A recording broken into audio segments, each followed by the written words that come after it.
Parliament wish to enact such legislation? What worthwhile purpose could it possibly serve? Certainly not the public interest. And why would multiple ministers want to make themselves look stupid? Not just once, but repeatedly, every year from here on, potentially until eternity. I would welcome your answers, and I think many citizens would be interested in these answers as well. Thank you.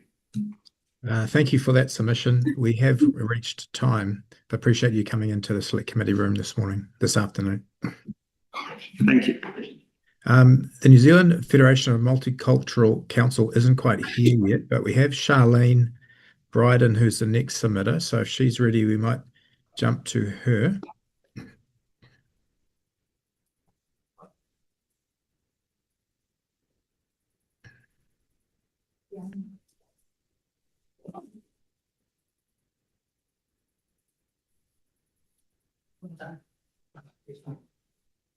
Charlene, I can see you up in the panel. Are you ready to come on?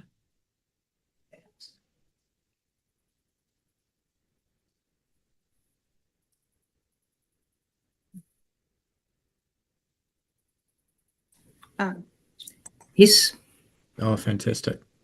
Welcome. We've got you for 5 minutes. Okay. In your hands. Kia ora.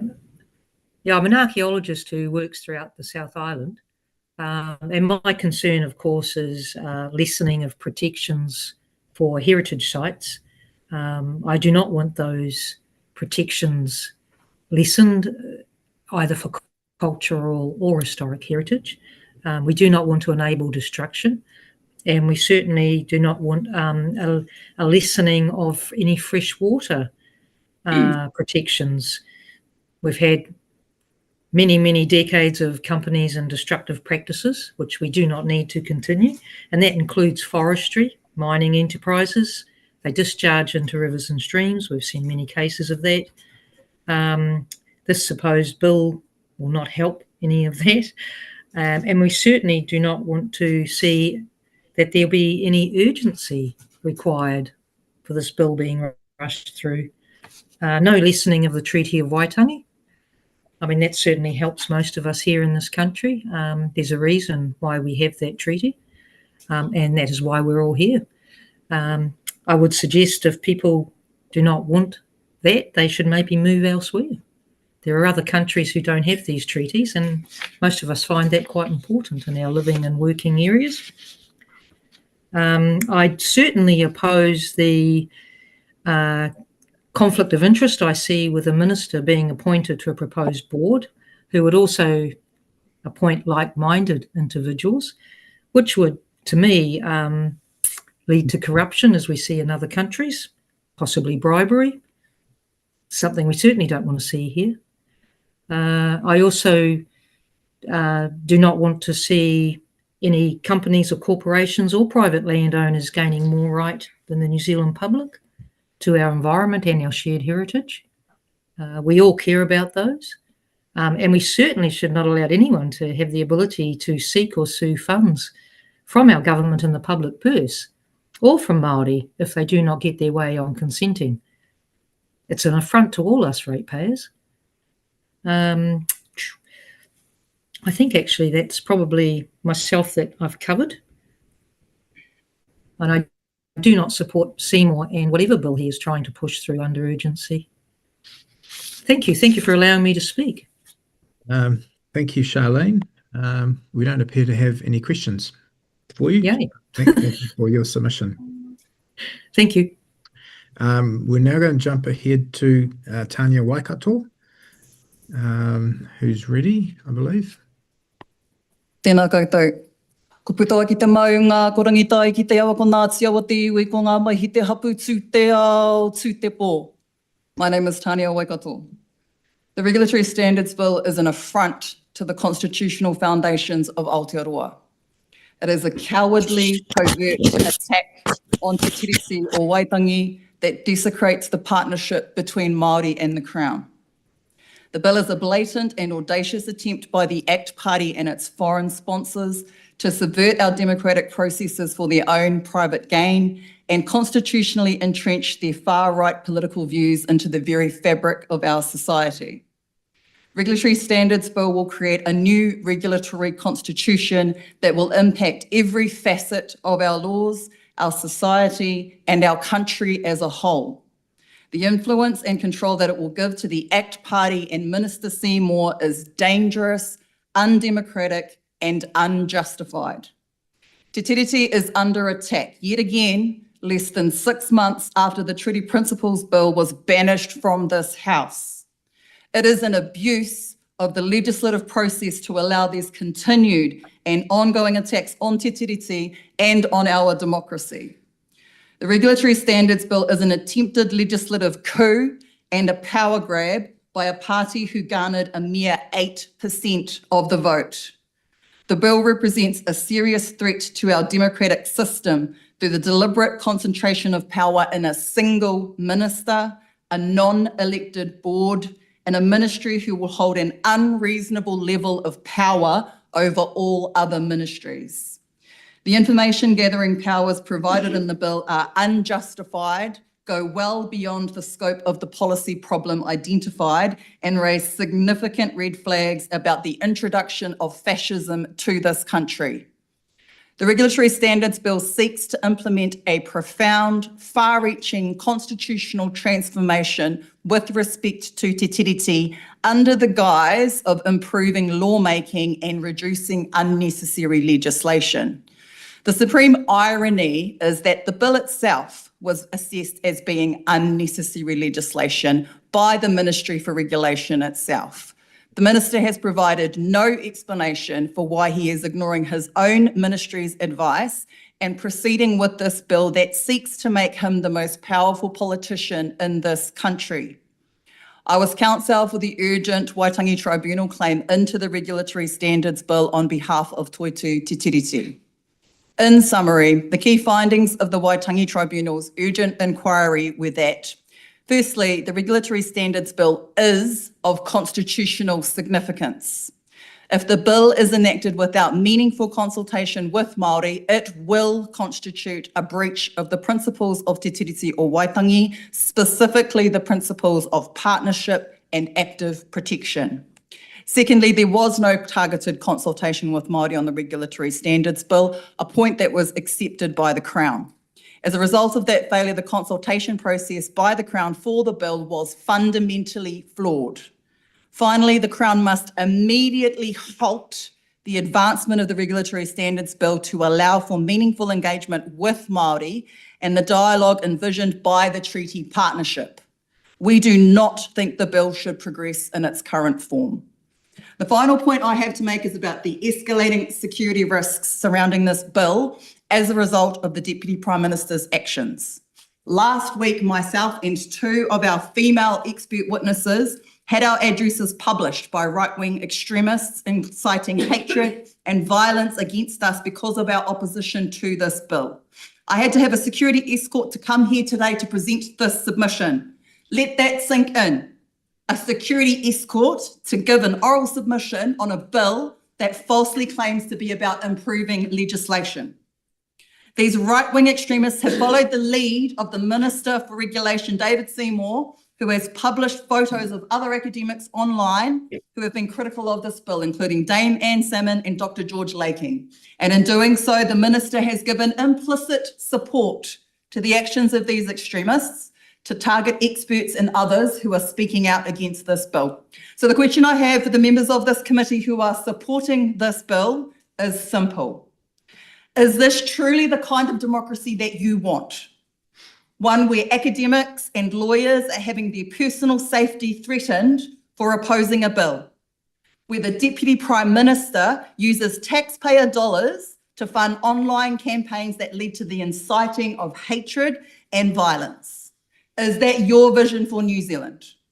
Because if it is not, you need to take a good, hard look in the mirror and decide what side of history you want to be standing on when it comes time to vote for this bill at the second reading. This is not a game. Our democracy is being eroded further and further by the second. And if you continue to support this bill through to enactment, each and every one of you will be complicit in the introduction of fascism that underlies this bill.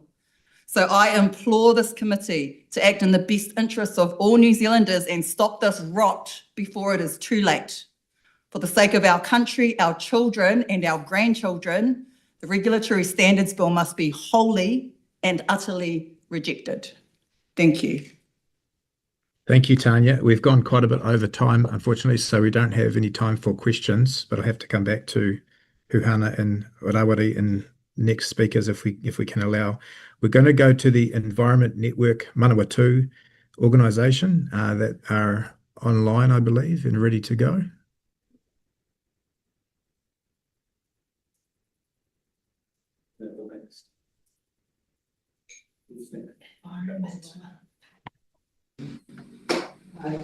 Kia koutou.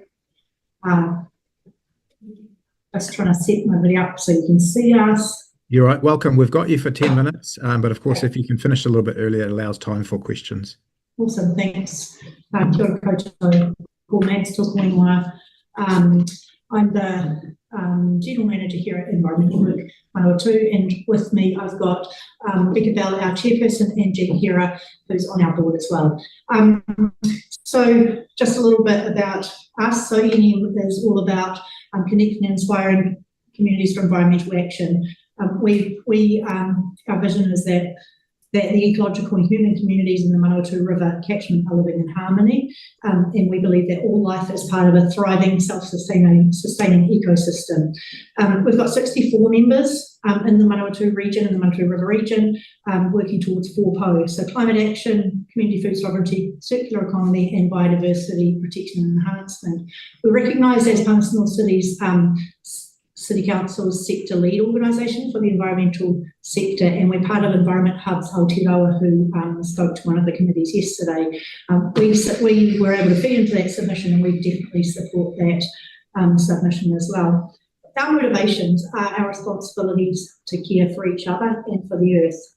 We're motivated to become better TTT partners. We see that as a founding document of the country, constitutionally part of who we are. We're all about collaboration and inclusivity, and we have a belief that small actions can have a big impact. So the process for our submission is that we went out to our board, had a discussion about submitting to this bill. We believe that it's a really important fundamental bill to oppose, and that it is going to have some pretty bad consequences if it goes ahead. So we sent a draft of our submission to our membership for feedback, and feedback was incorporated into that before being submitted. Our membership was also invited to provide input into what we're saying today, and as I said, we are strongly opposed to this bill and recommend that it is dismissed, basically. So I'm going to hand over to Jean, who had a big part to play in preparing the bill and has had a good read of it herself. Yes, so we have stated that we oppose the bill in its entirety. This bill, in our first sentence, we say this bill ignores Te Tiriti Waitangi collective rights and undermines protection of the commons with its neoliberal, individualistic, private property and corporate freedoms agenda. So the freedom of the individual, the freedom to, really undermines the protective freedom from, and that is crucial to our submission and what concerns us. So to start with, I have read the bill, and it is complex, confusing and ill-defined, and many legal and constitutional experts have said that it's unworkable. It puts power in the hands of a small group. We're all about sharing power. This is about a power grab, so that you have the Minister of Regulations and a small board of 5 to 7 having that power to interfere with everything, really. So we believe it should be about power with, not power over. So we want to see things that increase participatory democracy. treaty is our founding covenant, and we believe it's essential to, well, it is essential to the constitutional makeup, so we cannot support a bill that undermines this and excludes it as a founding principle. A couple of other concerns that we have is, number one, we're concerned about the unintended consequences that this bill might have for individuals, for the community, for the environment, for both in the present and in the future for our future generations. We are firm believers that it costs less to protect our environment and to protect what we've got than try to restore it once the damage is done. So concern about not enough thought being given to what could go wrong, what are the unintended consequences that could arise from this bill, and also really briefly around the focus on individualism rather than our communal responsibility to each other and to tie our environment. In a world where we're increasingly fragmented and polarised, and I don't think that needs to be elaborated on very much, I think the last thing that, or what E&M believes is the last thing we need is further legislation that further promotes an individualistic approach and the concern for the individual rather than the concern for the common good. And so on that point, in the words of one of our members, sent some feedback this morning and noted, in his words, this bill tips the balance in favour of individual rights rather than individuals contributing to collective rights and our obligation to each other and our environment. So, we were talking just before about that individualism isn't just about all for me or all, for me and my family. It's actually about that responsibility to our communities and our country and each other and our environment. He goes on to say, I'm concerned that this bill may become a lever that will damage the core nature of our strong collective culture of unity. In conclusion, E&M understands that this bill would undo the environmental and social protections put in place to make life better for all peoples of Aotearoa and the lands, waterways, air, flora and fauna that we care for. We urge this subcommittee to throw the bill out in its entirety. Thank you for your submission. There doesn't appear to be any questions for you, although we have time. Yes, Huhana Linden. Thank you. And thank you very much for your submission today. I wanted to ask just a general question. Are there any improvements that can be made to this bill whereby you might generally support it? I mean, we've heard, the depth of your worries and concerns, but, is there any improvement that can be made, or should it wholly be stopped in its tracks right now? We believe it needs to be stopped in its tracks. Yeah, there's nothing, it's broken. I think something that focuses so much on the individual with absolutely no recognition for the collective good or for Treaty of Waitangi. I mean, I wouldn't like to see it try to, it's just too big to be fixed. If that makes any sense. Thank you. We've got a question also from Rawari Waititi. Kia ora. Thank you for the presentation. Ngā mihi kia koutou. Now, just read your submission. So just to get some clarity, so could the bill make it harder for future governments to pass strong environmental protections for clean rivers, climate action, biodiversity, if they conflict with private property rights? Yes, that's our understanding. Absolutely. I mean, the way that the bill sets up this committee that needs to look at every piece of legislation that comes through and then say, oh, is this going to have too many regulations to make it too difficult? It's all about making things easier for people to do what they want and not what's really important to keep safe, to keep our environment safe, to keep our people safe. So just to confirm, will this bill make it easier for wealthy property or corporate interests to block or weaken regulations that protect community well-being? Yes, to block, yeah. And to cause costs to communities, to ratepayers, to the public from the damage that's done from any destruction. And in a world now where we're all concerned about rising costs of living with no end in sight, we're not just talking about the impact, the environmental impact, the social impact, but the financial impact on individuals, families, and communities that have to pay for the damages that are done. And our local councils too, for that matter. We work closely with our local city council and district council. Hey, Yeah, Mr. Chair, have I got one more? Can I ask one more? Just quick before one. just very quickly, could the bill's principles be used to challenge regulation on public health, housing standards, fair wages, or consumer protections if they interfere with individual freedoms or business profits? Absolutely, that's our understanding, and others have submitted on that. Okay, thank you very much. Thank you, Environment Network, for your submission today. Appreciate it. Cool, thank you. Thanks for your time. Kia ora. We're now going to live cross to Select Committee Room 4, where we've got the New Zealand Federation of Multicultural Council, presented by Pancha Narayanan. Welcome.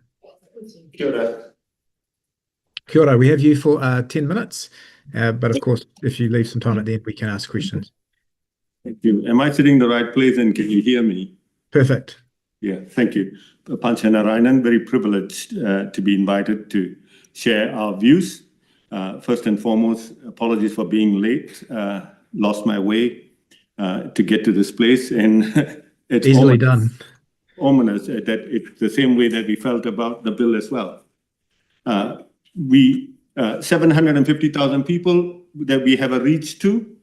Very often we do not have any problem communicating. On this occasion, we were not able to share what this bill was about because it was so long-winded and somewhat complex. After reading it a little bit with some appreciation, we felt that to go through this bill to defend it needed a lot of legal knowledge and perhaps academics as well, too complex for communities. On the surface of it, it appeared as if it was trying to bring consistency across legislation and regulation, which would have got a tick. But underneath it, we observed serious omissions, neglect. The thing is that if we are trying to achieve consistency across all legislation, maybe the question that needs to be asked as well is that how do we apply the Treaty of Waitangi consistently across all legislation as well? This one sort of completely ignores it, and that worries us with all the work that people have done, the investment that New Zealand has done in the past, right? We find that this sort of negates, undo everything that we have done in the past to bring harmony in this country. And I think that is there. It protects property owners and at an individual level. We don't understand what that means and how that sits with the Treaty of Waitangi as well. So having had a conversation with all our regional councils, 25 multicultural councils around the country, from Whangarei all the way down to Invercargill, with good relationships with the government of the day and with Tangata Whenua, we feel that this bill is not ready to go forward. It could have been simpler, it could have been more meaningful, and it could have been more inclusive. The way it stands at the moment, we do not see it achieving any of those, right? And I think that it is going to take our country back by at least 25 years of the work that we have done.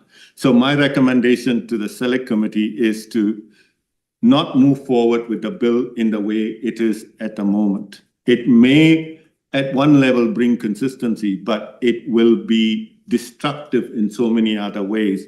And in good relationship, the bicultural nature of New Zealand would be questionable if this became law. Just that from me. Okay, thank you. We have a question from Huhana Linden. Tēnā koe, thank you very much for your submission today. And it was great to hear, you know, the concern coming from our wider parts of the community around the legislation and its potential impacts, particularly on social cohesion, and, you know, taking us back a step. In fact, you know, a generation, as you've already pointed out, in relationships between tangata whenua and the Crown and community. From your perspective, are there any ways, you know, because it's all about consistency and the application of consistency across legislation. Is this legislation, this bill, actually required? Do you think that there is a gap in this space? And the use of a consistent protection or a te treaty clause, that would be an enhancement, no doubt, I would think, if we were to still follow this line of needing the bill in the first place. I think the first part of that question, the short answer is yes. Now, it's coming to close to 1 in 4 New Zealanders born overseas, right? Of that, 80% of that population group does not understand the treaty well, because there was no need for us to understand it in any way in living in New Zealand. And that's a shame, really, right? So when we do not understand that, right, and you have a bill like this intending to become law, right, and the omission of the Treaty of Waitangi, we are nervous about the implications for the future generations, right? And the thing is that what could be done, what changes could be made, keep it simple, keep it consistent, and make sure at the same time that the Treaty of Waitangi is applied consistently across all legislation. And I think that is missing. So I think I'm repeating myself, but that's where we are at the moment. And I think that, to add to your comment, I think there's a serious amount of investment needed in the immigrant community, the multicultural communities, in terms of the awareness of the treaty, right? It is seriously lagging, and I think that it is a blemish on New Zealand to have a treaty and not expect immigrants to know it in some form. Okay, we're going to go to Rachel Brooking. Thank you. Just on the point that you've just been discussing, do you think it's also that the teaching New Zealand history in schools will help new generations of immigrants, to your point? And also, if you were going back to Hannah's question, if you were going to write such a bill, you've said that you'd want it to be simpler. Are there other things that you'd want included, though, beyond the treaty? Thank you. 2 parts, right? First one, do I think history in schools? I come from Malaysia, and my mother tongue is Tamil. But in Malaysia, if I did not pass Bahasa Malaysia at grade 11, I would fail all the exams. When I came to New Zealand in 1986, I was hearing that Te Reo was dying. And I was wondering, how does a national language of a country die? Right? Lack of investments. That's what the impact Kohanga Reo has had over the last 30 years. Right? And I think that is a positive. To be inclusive, if I understand the second part of your question, to be inclusive, right? Before a bill like this is presented, you need to take some sort of an indicative assessment of how well the general public understands something significant like this. I think that the lawmakers at the moment are not interested in canvassing or consulting communities, empowering communities to talk about it. Your timeframes and the kind of language used in your documents are not friendly to people who have English as a second language. Yeah, kia ora. Kia ora, and thank you for your submission. Kia ora. Thank you so much. Pleasure. We're now going to move back online to Eddie Clark, who's making a personal submission. Thanks for the opportunity to submit. I'm a senior lecturer at Vic Law School, and in fact, coming down from teaching my first class in statutory interpretation just this morning to kick off the new semester. this is sort of my bread and butter, how to legislate, how to interpret legislation, legislative quality. So what I want to do in my submission is, I hope, be helpful to the committee in recommending some changes that I think will improve the bill. So in general, one of the absolute basic principles of legislation, and this is both in the LDAC legislation guidelines and in Clause 8 in the bill's principles itself, is that you only legislate if you need to. You shouldn't interfere in people's lives. You shouldn't create the costs of legislation unless it is necessary. And official advice from the Ministry for Regulation is that legislation is not necessary here. The regulatory impact statement and the cabinet paper both say that officials do not think that legislation is needed, and I agree. What that means is that the bill should not be passed. That would be my first recommendation to the committee. To quote Chapter 1 of the LDAC guidelines, legislation should be fit for purpose. It should be used only when necessary, but when it is used, it should be effective for that purpose, including minimising unintended costs. So I don't think this should pass, but if the committee is minded to recommend to the House that it pass, there are several changes that, in my view, could be made to ensure that it is more effective for its purpose and minimises unintended costs. I mostly cover these in my written submission, so I won't go into detail, but I want to make just a few points. The bill states in Clause 3 that its purposes are to promote accountability for the development of high-quality legislation and regulatory stewardship by the executive and support Parliament's scrutiny of the same.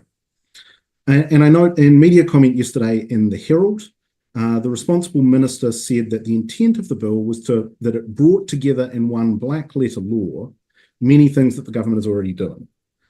In my opinion, the bill as currently drafted will not achieve its purpose and does some things substantially different from what the government is already doing. So if it is to achieve its purpose, as stated in its own text and by its architect, some significant amendments are required. I'll briefly mention again, draw in the LDAC guidelines, some reasons I think this is poorly designed. This is in more detail in my written submission. Chapter 2 of the LDAC guidelines asks, do all the provisions of the proposed legislation clearly relate to the policy objective and purpose of the proposed legislation? The answer here is no. Not everything relates to the improvement of legislative quality and scrutiny of legislation. That's not just what all the operative provisions do. Chapter 3 asks whether the bill interacts appropriately with existing legislation and whether there are any issues with clash or overlap. And there clearly are, particularly with the Legislation Act and the Public Service Act. And Chapter 4 sets out generally accepted constitutional principles. A lot of those are present in some version in the bill, but not all of them. And the ones that have the wording changed to lean sort of to a libertarian understanding of that principle rather than a more generally accepted one. So drafting more consistently with both the wording and inclusion of the principles in the LDAC guidelines would be a significant improvement. I would also note that there is an entire chapter, Chapter 5, on te tiriti and consistency with te tiriti, and leaving that out entirely as the bill does is inconsistent with the existing approach to legislation and thus would not achieve the purpose that the Minister has said the bill is trying to achieve. Happy to take questions. Thank you, Eddie. We've got time for one, if there is one. Thank you, Rachel Booking. Thanks. So, Eddie, I take it that you agree with the LDAC guidelines, and you've also referred to the Legislation Act there, and not all of the Legislation Act is in force, and I think that some of it will be repealed.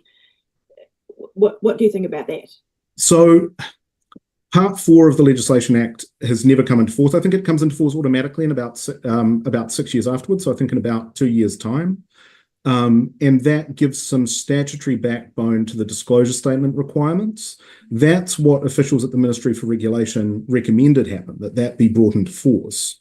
And I can see a bill. There is, I think, an opportunity here to write a bill that focuses in a sort of Auditor General Ombudsman way on regulatory quality. The bill as currently written just is not that bill. Pulling together some stuff from the Legislation Act, pulling together some stuff from the Public Service Act, or changing the name of this to the Regulatory Standards Legislation Bill and making some tweaks to those individual statutes rather than a standalone could be helpful. But the vast majority of what's currently drafted in the bill is, in my view, not. Rawiri. Kia ora, Eddie. Thank you for that presentation. That's actually the first, I think, the first time we've heard a presentation from that particular angle, and so just appreciate the contribution you've made to this particular part of the submissions process. I've got a quick question, and you talked about the impacts that it may have on, the legislation has on the wider public, but also on taxpayer.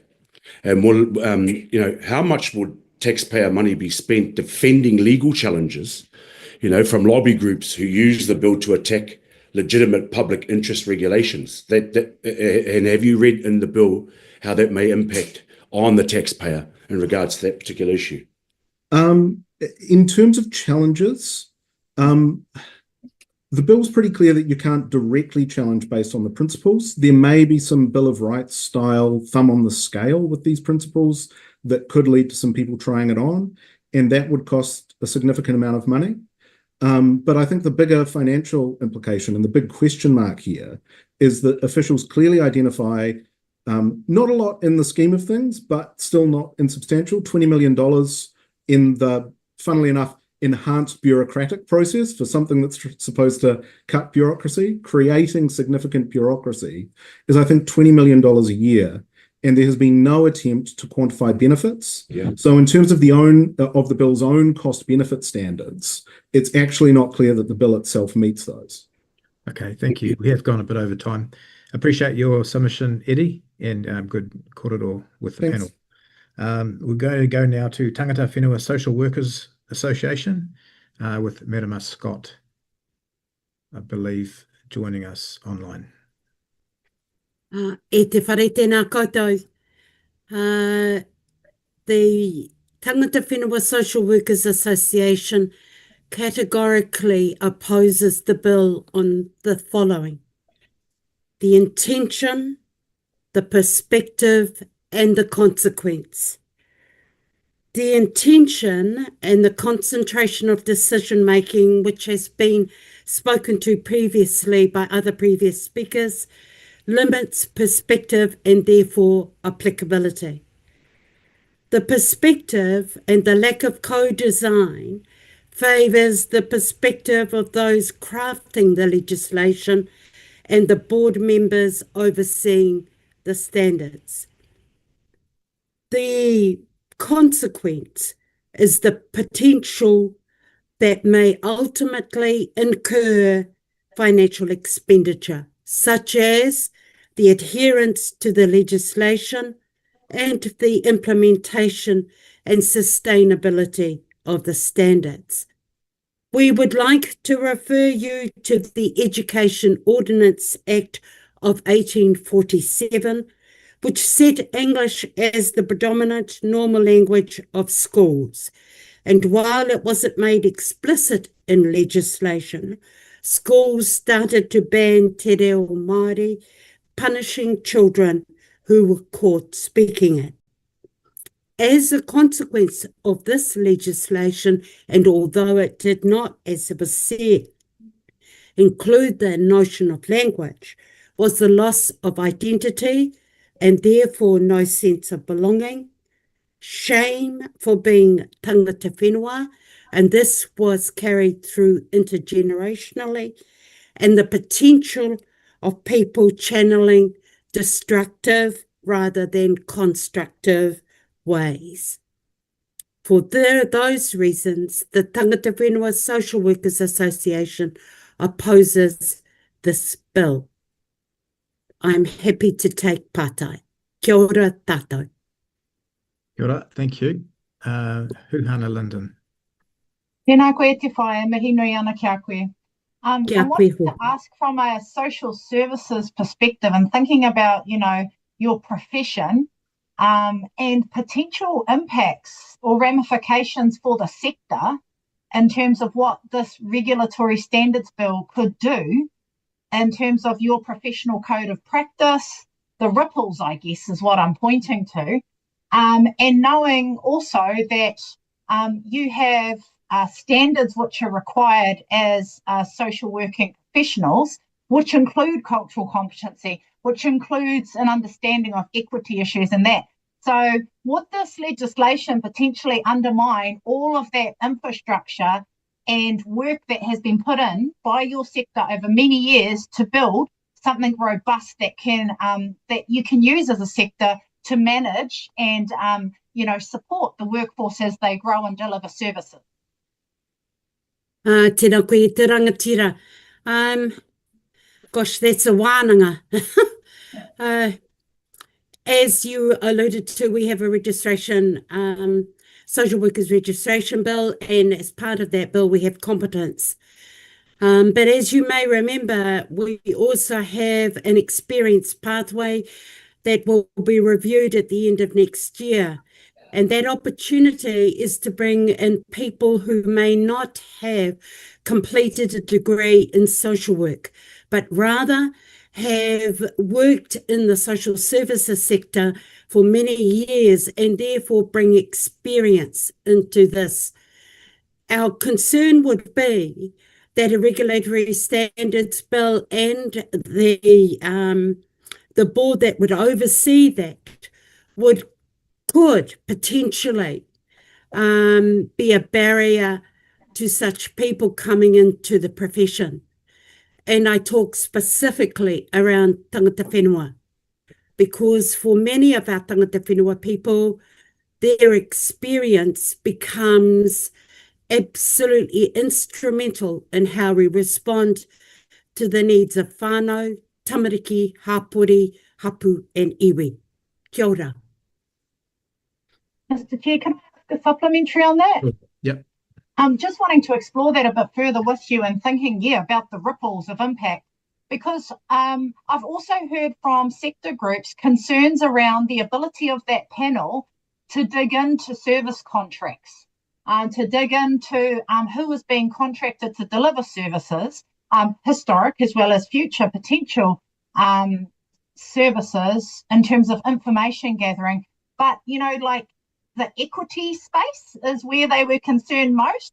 Those with disabilities, rainbow takatapui, Māori Pasifika migrants, we could all be made, I guess, treated the same. And yet we are different and we have unique challenges. Have you heard those types of worries within the sector? Oh, constantly.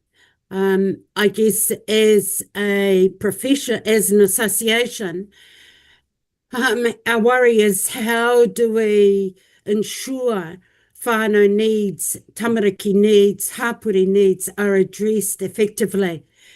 And once you start to limit that applicability and the breadth and scope of consideration, that becomes a worry in the perspective concentrating in those who make it, the decisions. So that would be our major concern.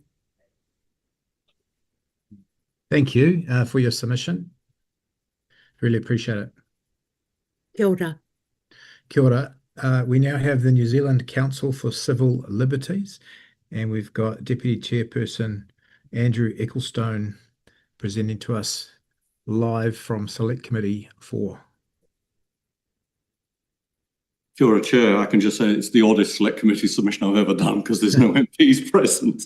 Yes, sorry about the timing. And actually that raises a question I wanted to ask you, because in watching the submissions over the last couple of days, I have not heard any questions from any New Zealand First members. And I wanted to ask if New Zealand First members have been present during committee sessions on a bill that they are committed to passing. You can just carry on with your submission for now if you like. Right. If they've not been present, I think that's quite shocking, because they're committed to passing a bill, and the bill does violence to our constitution and lawmaking, and this absence is doing damage to our democracy. We trust that members of the committee have read our written submission, so I will not spend much time recapping that. In brief, the Council opposes the bill and does not believe it should pass. The bill's definition of liberties in Clause 8 is deeply flawed. The bill elevates property rights above other human rights, and this is at the core of its danger to our country. And the Regulatory Standards Board is a nexus for corruption. While I've listened to many of the oral submissions made on the bill yesterday and today, I've not heard them all. But amongst the submissions I did hear, one serious issue that was not mentioned is something the Council wants to bring to the committee's attention. Two agencies the Council is not often likely to promote the concerns of are the Security Intelligence Service and the Government Communications Security Bureau. We are doing so today because their concerns about this bill echo ours in two ways. First, the way the bill's narrow principles and certifying process will chill policy options that do not align with the principles. And second, the risks created by the Regulatory Standards Board. The intelligence agency's concerns were set out in emails and briefings to their Minister Judith Collins that were disclosed under the OIA and reported in the Post last Wednesday.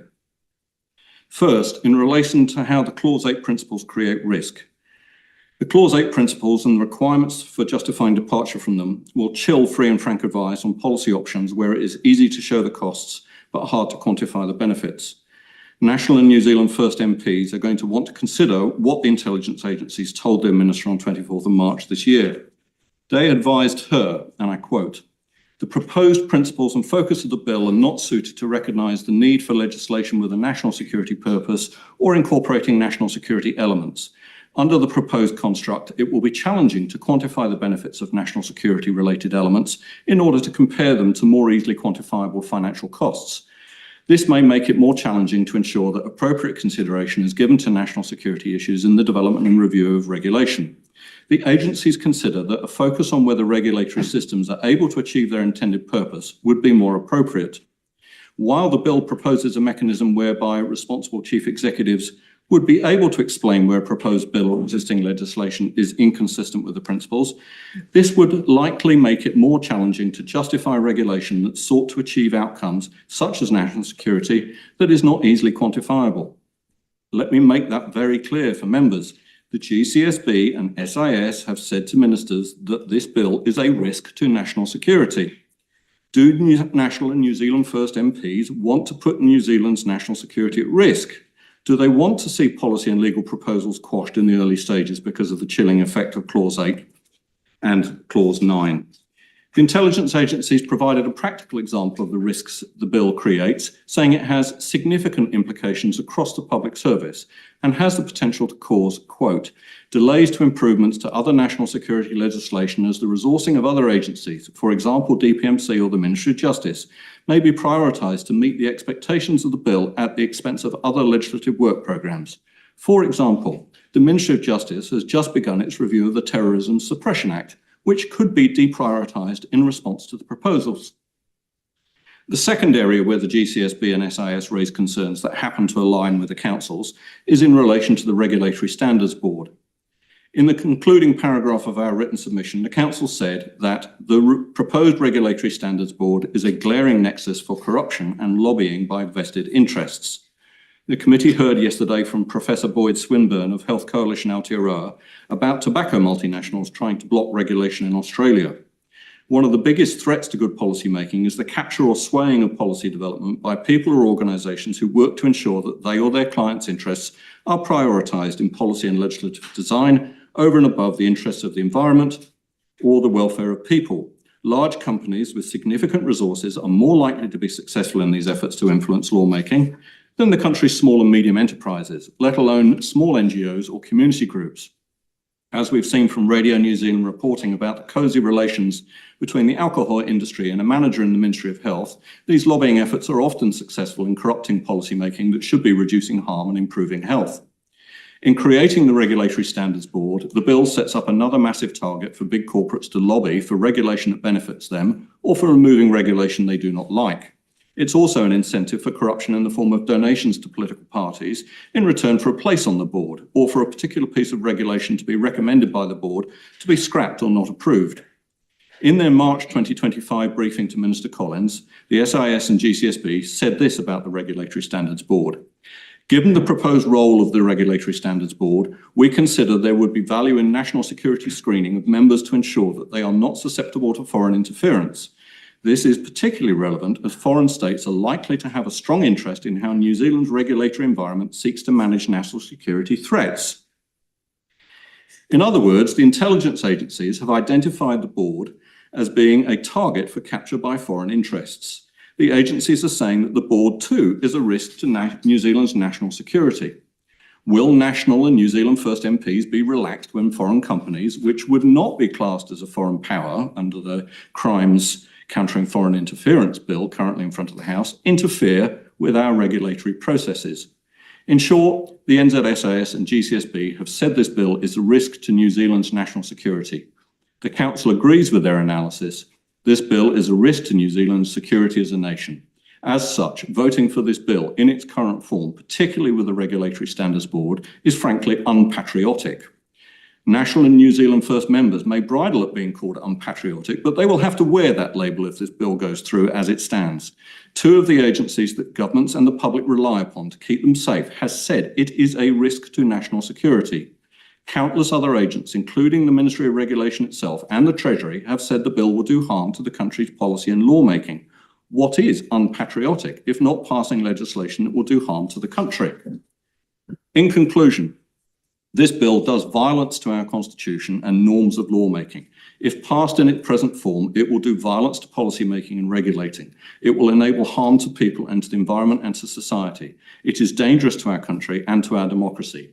It is an unpatriotic bill that is a risk to national security, according to our intelligence agencies. If National and New Zealand First MPs do not have the courage to walk away from their coalition agreement on this bill, they should weaken this bill substantially. And while we oppose the bill in full, we have some recommendations for amendments. First of all, you should remove the Regulatory Standards Board entirely by deleting clauses 28 to 40 in Schedule 2. You should insert into Clause 5, the interpretation clause, a definition of person that states for the purposes of this Act, a person means only a natural person and not a legal person. This will mean the principles of liberties in Clause 8b only apply to human beings and not companies. The Clause 8 principles should be revised heavily with a balanced framework that refers to meeting international human rights obligations while developing regulation in an open manner that requires public participation in its early stages, so that it produces regulation that is effective, proportionate, transparent, accountable, adaptable, and treaty consistent. Finally, we think that if you really want to strengthen the way that agencies conduct regulatory stewardship, the way to do it is by amending Section 12(1) of the Public Service Act 2020 so that the duty on public service chief executives to steward the legislation administered by the department requires a published programme of open and participatory review of that legislation and publication of the estimated cost of undertaking these reviews. I'm happy to take your questions. Thank you, Andrew. Appreciate that. We'll go to Cameron Luxton. Thank you, Chair. Thank you, Andrew, for your submission. I was particularly interested in the part about the appointment to the board. Do you think that the same risk applies for foreign actors having influence over board appointments to the way the RBNZ board is appointed? And following on from that, the Monetary Policy Committee? Yes, I think that New Zealand's public appointment system is rife for foreign interference because so much of it is in the hands of Cabinet's Appointment and Honours Committee and not handled by an independent body that would appoint people on merit. It's entirely likely that people are appointed to public offices in this country on the basis of lobbying and donations. So you're, just to be clear, you're saying the risk for appointments that you've made in the submission goes beyond just this bill and this regulatory board? Yes, I think we have in New Zealand extremely weak standards for ensuring the integrity of appointments to these kinds of positions. Thank you. Thank you, Andrew. Sorry, we've run short of time. We're going to go to Gollins Commercial Limited, who I believe are also in the select committee room. Christopher Gollins. Thank you. Welcome. We've got you for 10 minutes also, but feel free to leave a bit more time for some questions. Certainly. As opposed to the New Zealand's Society of Civil Liberties, this is very much a submission based on the effects of poor legislation at the coalface and in respect of a reasonably large section of the New Zealand business community. I represent one of the smallest commercial real estate agencies in New Zealand. We suffer from utterly pointless regulation resulting from personal pique or political grandstanding that robs us of a percentage of our productive time every single day. A key principle of this bill is good lawmaking. The Real Estate Agents Act 2008 is probably one of the best examples of pointless lawmaking this country has ever seen. Former Labor MP for Waimakariri, the Honourable Clayton Cosgrove, openly admitted that his motivation for this legislation was an unfortunate experience with a single real estate salesperson. He promoted legislation to punish. The result today is a regulatory body that today searches high and low to justify itself at a cost of more than $750,000 per annum for each and every one of the more than 17,000 licensed salespeople. The REA's overreach is extraordinary. Today, a salesperson could potentially have their career terminated for failure to obtain a signed agency agreement for the leasing of a small industrial shed. The Act has become a convenient tool for aggrieved parties to extract some consolation for their own errors or misfortune. By far the majority of complaints to the REA are from parties that missed purchasing a property because they failed to offer a high enough price. These hundreds of complaints annually cause good, honest salespeople weeks or months of stress and significant legal costs. The REA Act allows no leeway for common sense. Another example of pointless lawmaking is the overreach of the anti-money laundering and counter-financing of terrorism legislation. Under New Zealand's torrent system of title registration, a real estate agent cannot transfer ownership of a property. This can only be done by a lawyer or licensed conveyancer. These parties must complete AML vetting for all clients. So must the real estate agent, the accountant, the mortgage broker, the bank or other lending institution involved in the same transaction. Multiple duplication of the same process. The real estate agency doesn't ever handle the funds required for settlement, even if it receives a deposit from the purchaser, and increasingly these are paid to lawyers. There are strict rules around how that deposit must be processed. In our business, we have looked in detail at the stated justifications for current AML CFT legislation at the time of its introduction. In respect of the justifications for including our industry within the business types selected, they were complete fabrications, formulated by parties who had clearly never actually worked in this industry. We respectfully recommend that the Regulatory Standards Bill be passed in its current form. Thank you. Thank you for that. We've got a question from Cameron Luxton. Well, thank you, Chair. We've just had a submission previous to this committee stating that there's already oversight of secondary legislation, aka regulations. There's sufficient oversight. I wonder, has the Real Estate Authority or perhaps even the Real Estate Agents Act 2008 ever been reviewed by, to your knowledge, the Regulatory Review Committee, subcommittee of Parliament, or any other body that's gone through it and found some of these issues that you've brought up? I don't believe the Real Estate Agents Act has ever been reviewed. I know that currently there is some review of the anti-money laundering legislation, but I understand that review has gone as far as allowing easier access for, or making it easier for children's bank accounts to be opened, so that the production of a birth certificate will be sufficient to be able to open a child's bank account, and there will be limits on the amount of funds that can be held in a child's bank account. That makes sense. But in terms of going any further and reviewing the anti-money laundering legislation, I think that's a very slow process. And I might say that we regularly discuss the AML legislation with lawyers, bankers, mortgage brokers, accountants, what have you. Everybody has exactly the same view, that there is duplication, multiple duplication of many vetting process. One thing that would certainly help would be a central registry of verification, so that if a party has been vetted for AML by a bank or by an accountant or what have you, a central registry would indicate that that person has been passed for AML vetting. That would be certainly a giant step in the right direction. So, sorry, Chair, if I may, Christopher. So, what I'm hearing you say is that the real estate's authority, the regulation set by the real estate's authority, to your knowledge, has never been up to the Regs Review Committee to be looked at. No, Cameron, that's my understanding. Thank you.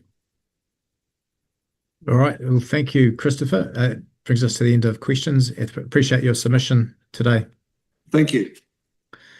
Also in the room, we've now got Marangamai Working Group on the People's Action Plan Against Racism. Tina Nata is presenting. This will be followed by her 5-minute personal submission. Okay, so we've got you for 15 minutes. Do you want us to separate them, or are you just happy to? No, I'm happy for it to roll on as a single. Okay. Thank you. Okay. No worries, welcome. In your hands, and obviously if you allow some time at the end for questions. Tēnei te mihi atu ki a koutou mai, tēnei mokopuna hikurangi maunga awa e pu awa Ngāti Porou iwi. Tēnei te mihi anō huki ki te mano tēnei whenua wēnei wai ki whānganui a tara, a te Aotearoa nei te mihi atu ki a koutou. Ka huri aku whakaaro, ki a rātou kua para tēnei huarahi mo te tika, mo te pono, mo te mana motu hake o te iwi Māori, arā ko Moana, arā ko Sid, arā ko Ngāneko, kia Whina, kia Eva, kia rātou mā te rōpu o te kotahitanga i ngā tau rima te kau, a Twini, a Hori Kēti, a ngā hoia, a te hoko whitu atu, arā ke nei te mihi atu ki a rātou katoa. Thank you very much for the invite to speak today. My name is Tina Ngata, and I am just the latest in a long line of people who have dragged this nation to a space of tika and pono in relation to Te Tiriti o Waitangi. I'm also speaking on behalf of Marangamai, the Working Group for the People's Action Plan Against Racism in Aotearoa. We are a collection of anti-racist scholars, advocates and activists who support the National Iwi Chairs Forum and its progress towards an anti-racist future for Aotearoa, and we strenuously oppose the Regulatory Standards Bill. Our definition of racism aligns with international expertise in anti-racism and human rights and is as follows. Racism is a collection of ideas, actions, and institutional practices backed by institutional and social power that produce, maintain, and normalise inequity and inequality for tangata whenua and other minoritised racial groups. This bill meets that definition as a bill that will produce, maintain, and normalise inequity and inequality for tangata whenua and other racialised groups here in Aotearoa. I will speak first to the matter of treaty justice. In 1856, Dr. Isaac Featherston, a member of Parliament, wrote, "The Māoris are dying out. Our plain duty as good, compassionate colonists is to smooth down their dying pillow. Then history will have nothing to reproach us with." A few decades later, Dr. Alfred K. Newman, also a member of this Parliament, wrote, "Taking all things into consideration, the disappearance of the race is scarcely a subject for regret. They are dying out in a quick, easy way and are being supplanted by a superior race." One would like to think that the time is well past where politicians believed that their role is to make a genocide as comfortable as possible for the sake of optics, or even worse, find it a good thing to kill off an entire race because of its assumed inferiority. We must, however, take heed of the fact that human rights documents like Te Tiriti o Waitangi, or indeed the UN Human Rights Charter or the Convention for the Elimination of Racial Discrimination, protect our rights of existence. When you place human rights protections at risk, you place lives at risk.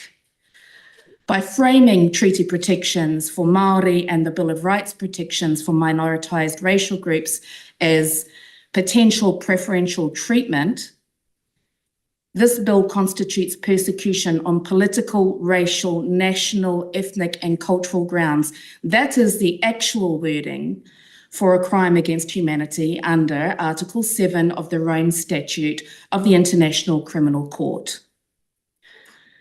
Such harm would be further intensified for New Zealanders who sit within crosshairs of oppression alongside racism, such as misogyny, ableism, religious bigotry, colorism, transphobia, and anti-queer bigotry. What we have seen and are very concerned about is the consistent warping of human rights language by elected officials of this government in an attempt to pass a bill that would actually harm human rights for tangata whenua and minoritised groups in Aotearoa, New Zealand. I'll speak now to our international commitments. We have pointed out in our written submission that this bill violates New Zealand's commitments under the Universal Human Rights Charter, the Convention on the Elimination of Racial Discrimination, the Convention on the Elimination of Discrimination Against Women, the Covenant on Civil and Political Rights, the Covenant on Economic, Social and Cultural Rights, the Convention on the Rights of the Child, and the Convention on the Rights of Persons with Disabilities. That is 7 of our 8 human rights conventions that New Zealand is party to and which are binding, that they are then riding roughshod over in an abhorrent farce of pretending to protect human rights of New Zealanders. This charade of attempting to paint oneself as a human rights champion whilst riding roughshod over those rights needs to stop now. Human rights authorities, and in fact the Human Rights Charter and Convention on the Elimination of Racial Discrimination, are very clear in situations of injustice like colonialism. Not only can you treat people differently, you must treat them differently in order to fix that injustice. It is very obvious that the actual definitions of these terms, like the treaty principles, are simply inconvenient to this government. But what is also very clear is that the optics of being treaty compliant and the optics of being human rights compliant are also very important to the architects of this bill. It is clear that the authors and supporters of this bill are more interested in the optics of being a human rights champion than actually protecting human rights. It is extremely obvious to us that the authors and supporters of this bill are more interested in the optics of addressing racism than actually addressing it. And in fact, they would rather advance a bill that protects racialized privilege even at the cost of life, all while looking as if they are protecting our human rights. And in fact, that makes us realize that we are not that far away from Isaac Featherston in 1856 as we would like to believe. Finally, I'd like to address the importance of a healthy democracy in addressing racism. This bill is not a reflection of a healthy democracy. The fact that it has even gotten thus far has exposed major flaws in our parliamentary settings. The bill concentrates power in a way that undermines the checks and balances of power under a healthy democracy. It is constitutionally significant, and as such, it should have been carried out under procedural principles that ensure legitimacy, stability, consistency, and popular consent. None of that has been adhered to in the case of the Regulatory Standards Bill. It further lacks evidentiary basis and expert support. Troublingly, The conduct of elected officials through this process has led to direct harm towards legal professionals, as you've heard earlier today, towards distinguished experts, academics, and minoritised racial groups who have been targeted for participating in your democracy. You have elected officials directing hate and subsequent harm towards members of the public for disagreeing with them. The hate directed towards our scholars and academics by the architects of this bill has magnified exponentially online, as they knew it would when they put their harmful posts up. That is an unacceptable state of affairs and amounts to a targeted intimidation to dissuade the public from participating in democratic processes. It is a further clear demonstration of a senior elected official who is willing to weaponise the privilege of his platform to direct harm towards members of the public. That is not somebody who should wield the type of concentrated political power that he is trying to give himself through this process and through this bill. At one point, we may have sat here in Aotearoa and looked at other nations whose democracy led to death threats and direct harm and felt lucky that that is not our reality here in Aotearoa. Well, that reality is not only on our doorstep, it is in our house, all because this government has failed to curtail racism within its own ranks. This bill will not only maintain that racism, it will severely worsen it and poses a significant threat to our social fabric. We affirm that this bill is racist in content and process, and we recommend its full rejection. Thank you. I'll now speak to my individual submission. Okay, I'll just let you know you have gone slightly over. Fine. So you might want to just allow a bit of time for questions in this one. I'm also a mokopuna of Te Araroa, a small rural settlement on the East Cape, termed by emergency services to be the most remote township in Te Ika Maui, the North Island. I'll speak a little bit more on that context very soon, but I just wanted to point out that in spite of our colonial underpinnings, Aotearoa, New Zealand, as you have already heard, receives strong praise as being one of the least corrupt nations on the planet. Our government has received this praise from the international community in part because of a well-respected regulatory regime and international rankings for regulatory quality by globaleconomy.com, by the World Justice Project, by the World Bank, and by Trading Economics Group, and by many others. We have consistently ranked in the top 10 of 142 nations for the quality of our regulatory system. Now, that is not to say that it does not need improvement. All regulatory regimes should be open for improvement, but this bill does not do that. Rather, it degrades our regulatory regime. I'd like to draw the Select Committee's attention to the prior iterations of this bill, because it's not just this population rejecting it. Many prior populations and parliaments have rejected it as well. This is the most rejected, reviled, opposed bill in the history of our government. We can start tracking the opposition to this bill from as early as the 1990s in its iteration of the Fiscal Responsibility Bill, born of the era of euthanasia.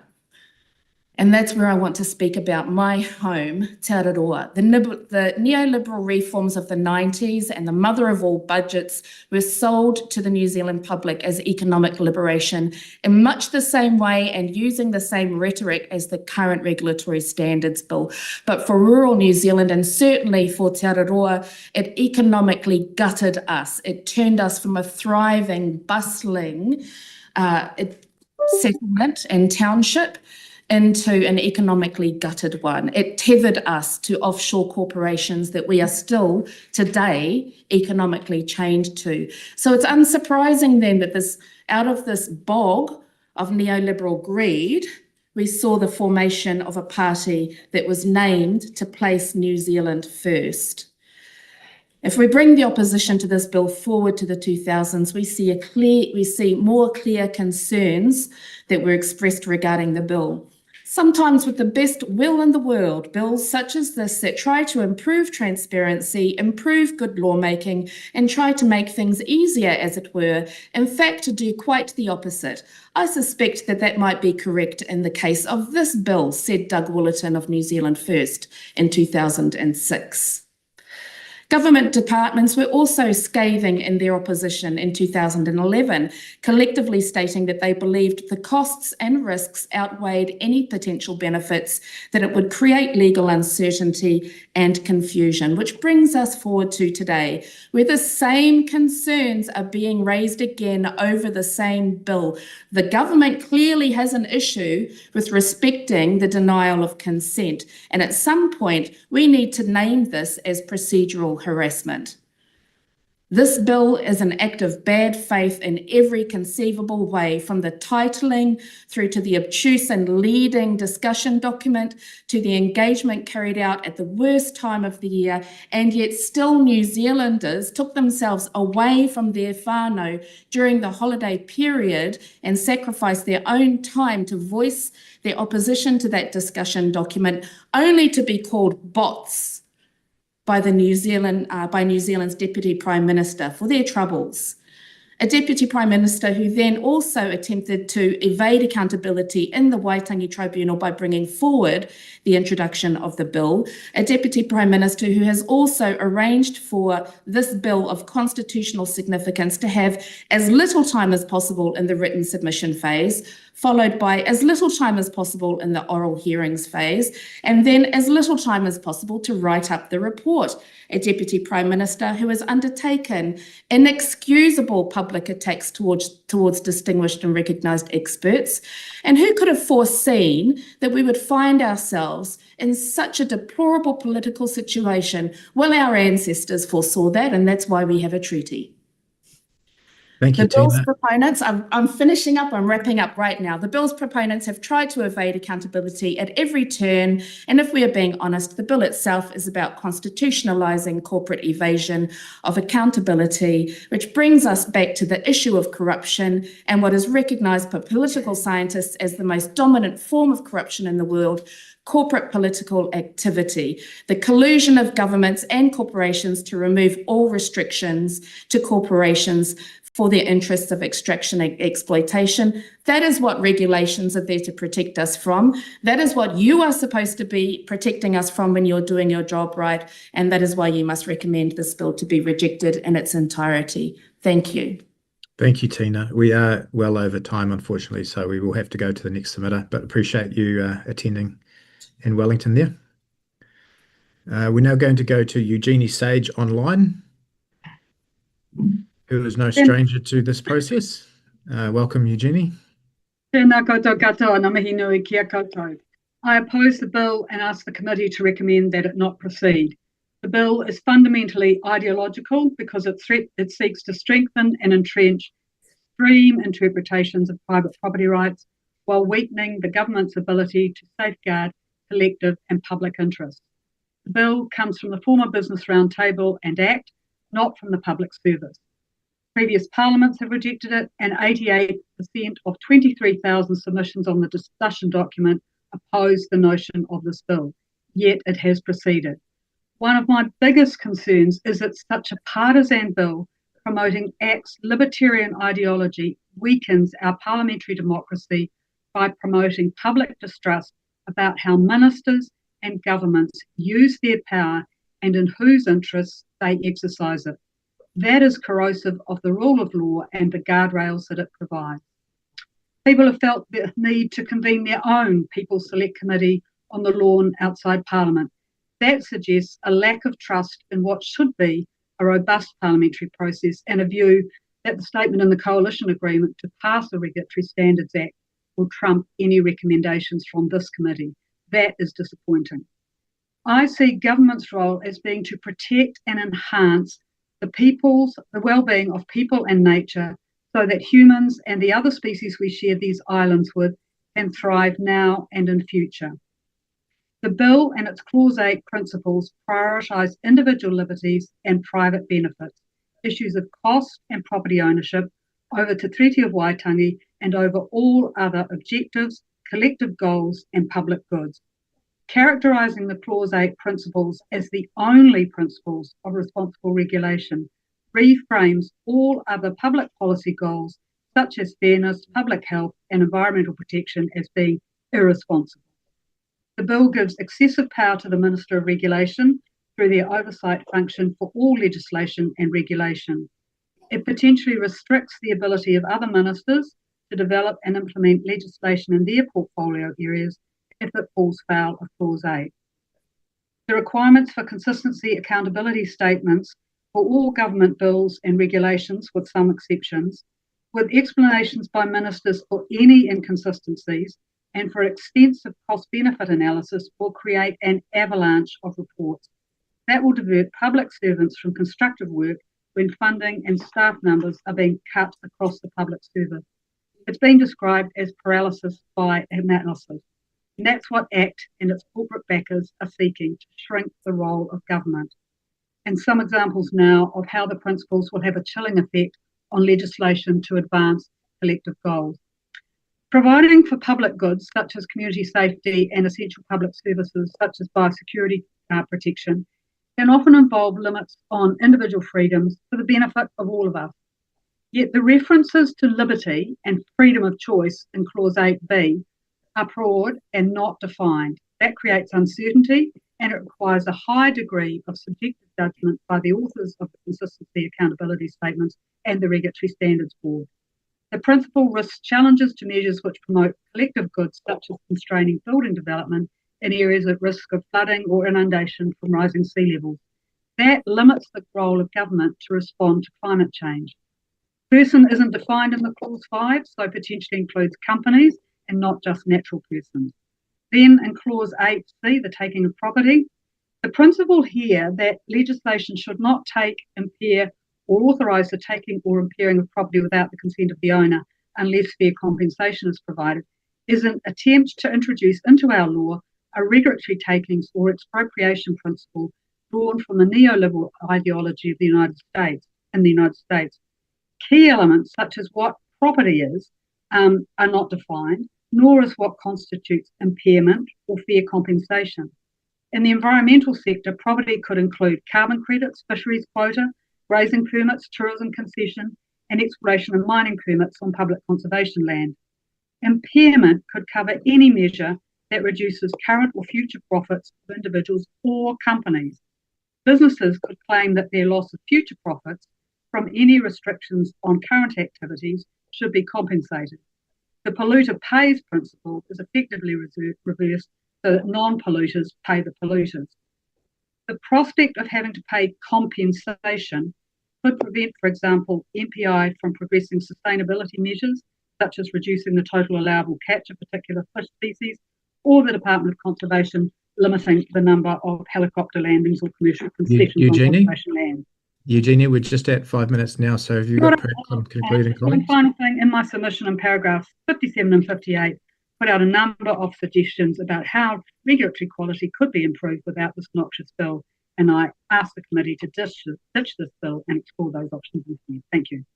Thank you very much for your submission. Appreciate it. It's probably unusual for you to be on the receiving end after many years in the House, but thank you for that. Thank you. We're now going to go to Jane Kelsey, who's actually joining us, I think, live in Select Committee 4. Yes, I actually came down here to speak face-to-face to the committee, so it is rather disappointing. Kia ora te committee. I have made an extensive submission. It is the 4th time I have made a submission on this bill. I invite, in the rather derisory 5 minutes allocated to me, the committee to reflect on your constitutional responsibilities as you are asked to provide a veneer of legitimacy to ACT's bankrupt bill. A bill already rejected 3 times by the Parliament, and that ACT seeks to bypass similar scrutiny through a backdoor coalition deal this time. David Seymour has made it very clear that he will only listen to those who agree with him. continuing his disdain for democratic processes and for evidence-based policy advice, including from his own officials. My challenge today is to National and New Zealand First for pandering to ACT's ideological fetish yet again in allowing this bill to get this far, and in having committed, unlike the Treaty Principles Bill, to see it into legislation based on the proposals from ACT in the past. And I really invite you to think of what that means for what you say you as parties believe in. We have heard in the Waitangi Tribunal and from submitters already before the Select Committee that this is yet another denigration of Te Tiriti o Waitangi, and I echo that, but I want to focus on two other matters that have not been so well canvassed. Earlier, we heard concerns that the bill will vest unaccountable executive power in the Minister of Regulation. And I want to talk to that at the same time as the problems with the Minister being able to handpick the Regulatory Standards Board comprised of private individuals.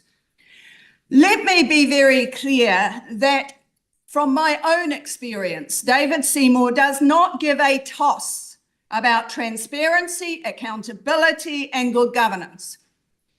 In my submission, I set out a 6-month attempt to get documents under the Official Information Act. Only when the Ombudsman intervened did we get repeatedly, oops, I'm sorry, I forgot about that one. And then again, oops, I'm sorry, I forgot about that one too. My sincere apologies. And then yet again, oh, I'm sorry, I didn't actually realise that the Act applied to verbal decisions as information. And therefore, I've made some handwritten, totally illegible comments on the documents that I've sent to you.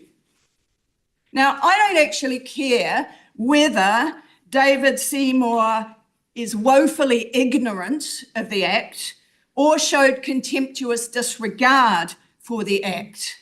What he has shown is that he is not someone who can or should be trusted with any executive power, let alone what is proposed in this bill.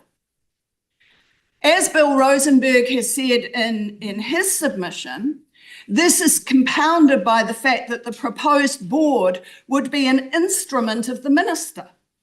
The minister can appoint who he wants, sack any members that step out of line immediately without giving any reason. And you can bet, and again, this is based on research, that he will continue the pattern of appointing fellow travellers of ACT, as he did, or as ACT did, with the Regulatory Responsibility Task Force, supposedly having an independent chair, but had Graham Scott as the chair. And when I did an OIA on who was consulted in the drafting of this bill, lo and behold, he consulted Bryce Wilkinson, Graham Scott, with some legal advice from Jack Hodder. These are the people who we will see the minister appointing to the board. And are we going to really accept these unelected ideological partisans are those who should be passing judgment on proposed and existing legislation, Jane, with the potential to paralyse the regulatory process through a deluge of reviews? I'm sorry to interrupt you, but we are coming close to full time. If you've got I do not want to have questions. I want to finish my submission. We're at 5 minutes Go on, now, here so if you go. could please make some concluding comments. This is just, as you will have seen from the letter that was the open letter, such a farce. In my submission, I talk about the issues about regulatory takings, about the consequences that there will be not only in terms of the chilling effect of the potential compensation that will be sought, for example, if National seeks to pursue its introduction of competition in the area of supermarkets and banks and electricity companies, but where you will end up having to make a decision about whether you're going to confess your non-compliance with the principles of this bill, pay massive compensation, or abandon your policies. I pointed out in detail the consequences of a potential investor-state dispute settlement, something that both successive recent governments have said that they do not support because of its legal and fiscal risks. And so I say to the committee, and in particular National and New Zealand First, you have the ability and responsibility to stop this bill now. We have seen the consequences of light-handed regulation in the past. That was a light version of this. Give us Pike River, give us the finance company collapses, give us the leaky buildings, of which I'm currently paying $180,000 to get my one apartment fixed. You have the ability and responsibility to stop this now, and history will judge you very harshly if you fail to do so. Kia ora. Kia ora. Thank you, Jane. Committee, we're just going to break for 5 minutes before coming back to hear from Ganesh, and then we'll continue through till 5 o'clock. Thank you.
Tēnā koutou katoa, ko Ganesh Ahirao toko ingoa.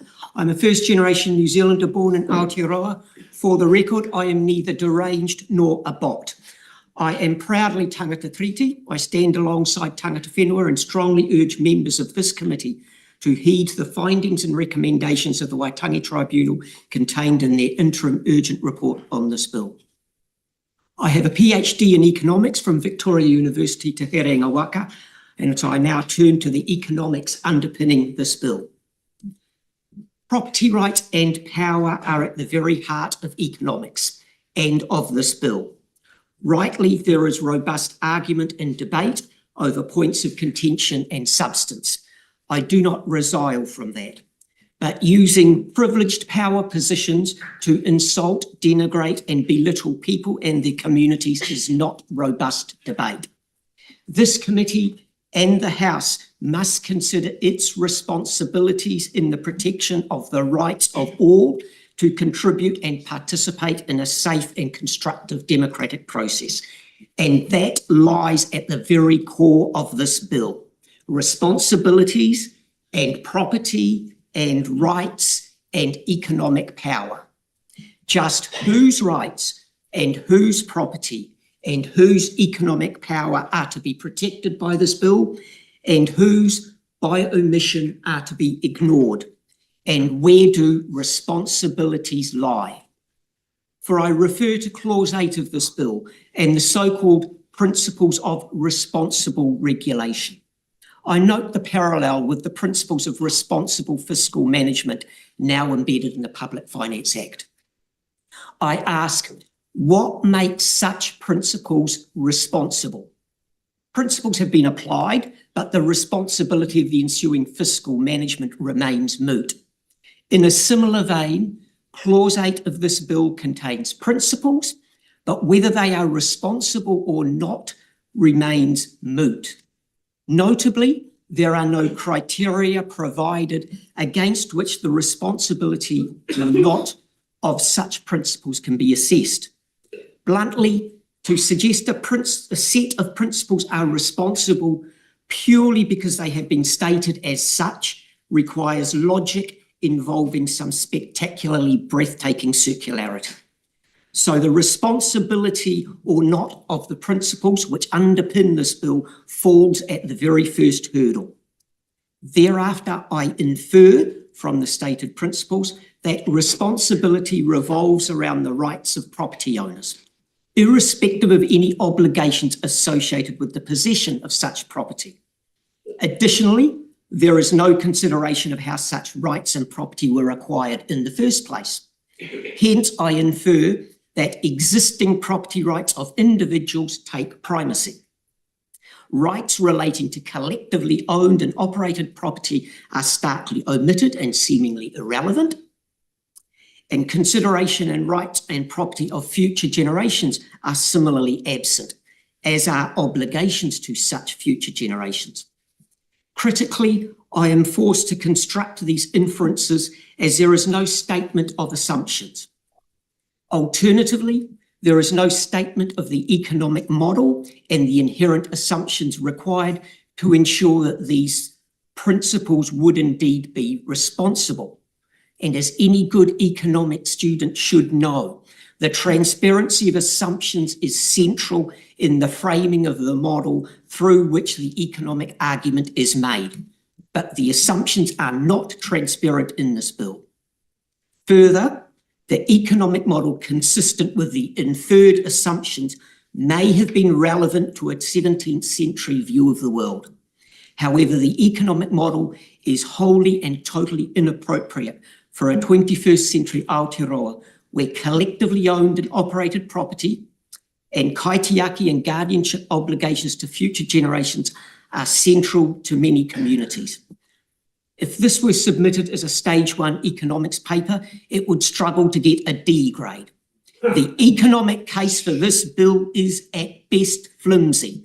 It fails the test of transparency. Its assumptions are not transparent. It fails the test of relevancy. Its economic model is not relevant. And it fails the test of responsibility, for there are no criteria with which to assess its assertions of responsibility.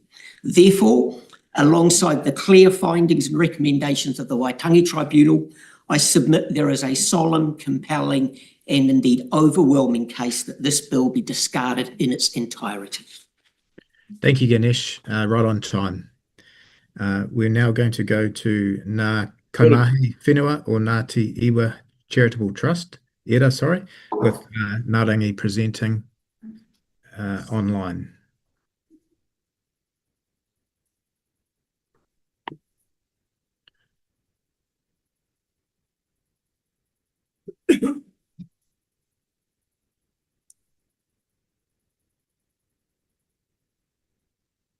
Kei te mute koe. Ia, kei te rongo koutou, tēnā tātou, ko mātiti te maunga, ko waiwaka te awa, ko whakatohia te iwi, ko Ngāti Ira te hapū, ko ngā kaimahi whenua o Ngāti Ira Charitable Trust, te rōpū, tēnā tātou katoa. This oral submission draws on the lived experience, aspirations and existing strategic planning o Ngāti Ira as tangata whenua and holders of mana whakahaere over our rohe, as well as our leadership in kaupapa taia. We're not new to this. Individualism, entrenched power, erased Māori authority. This bill, paraded as raising lawmaking quality, paves the way for unchecked ministerial control, sidelining te tiriti o Waitangi, and undermining Ngāti Ira-led environmental restoration, resource management and economic revitalisation, and the enduring presence of our reo and tikanga, with our whānau ki runga i tō tātou whenua ki roto i a tātou nei wai. We do not support this bill in any way, shape or form. We oppose both the intent and the mechanisms proposed in the Regulatory Standards Bill. Ngāti Ira has outlined in our strategic and policy documents, including our draft hapu management plan and our cultural values, that Te Tiriti o Waitangi is not a symbolic document. It is a living, binding covenant.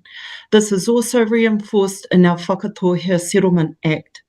This bill deliberately excludes Te Tiriti o Waitangi. This is not an oversight, it is a choice that places private property rights above tangata whenua rights, a choice that gives private enterprise more legal protection than the whenua, wai and whānau themselves. This bill puts a wrecking ball through decades of progress made through treaty settlements, co-governance models and localised kaitiakitanga arrangements. It strips away the legal recognition we have fought for and won. This is not good law, it's ideological. The bill has not gone through proper constitutional processes, and it is not the first time this type of bill has come through the House. It has not been shaped by the people, and yet here we are. The bill places disproportionate power in the hands of one minister and embeds a narrow neoliberal standard of good law. It claims to be neutral but is deeply biased in favour of private property owners and economic deregulation, and we've been here before. This bill certainly isn't for the communities navigating climate challenges, biodiversity loss, housing crises and health inequities. It isn't for the people or by the people. Ngāti Ira has clearly stated in our cultural and planning documents that our environmental responsibilities are non-negotiable. We are bound by whakapapa ki te whenua me ngā wai, by our history to protect our wai and whenua and our whānau, because that's what our ecosystems are. Ara ke te pūtaketanga o te kaitiakitanga ki a Ngāti Ira. This bill, however, does not see the value in nature, only as a commodity. Corporations would be able to claim compensation if the government passes laws that give them rights far greater than ours. And we don't see that as being good regulation. It disincentivises environmental restoration, penalises community, especially Māori-led efforts. When the whenua and wai lose, the whānau lose. And when the whānau lose, we all lose. Corporations who plunder for profit should not be winning here. This bill weakens both national and local democratic processes if passed. It will make it harder for future governments to enact laws that reflect the will of the people. We do not agree with legislation that amplifies the views of so few and sidelines our rangatiratanga. We do not accept a future in which our treaty rights are optional, revocable, or replaced with private profit mechanisms, unless we're at the table getting those private property and private profit mechanisms ourselves. This bill is a reattempt at a constitutional power grab with no public mandate and no legitimacy. Our alternatives are already in practice. Ngāti Ira has never sat back and waited for the government to do the right thing. We have created our own frameworks, our own plans, our own solutions. Our trust is a living example of that. Our hapu environmental and policy practices are place-based, values-led and outcome-focused. Our mahi strengthens whānau capacity and it centres our reo and tikanga. We are doing the work on the whenua, in the wai, with the whānau and leading with integrity. Increased capacity and capability means increased participation and protection.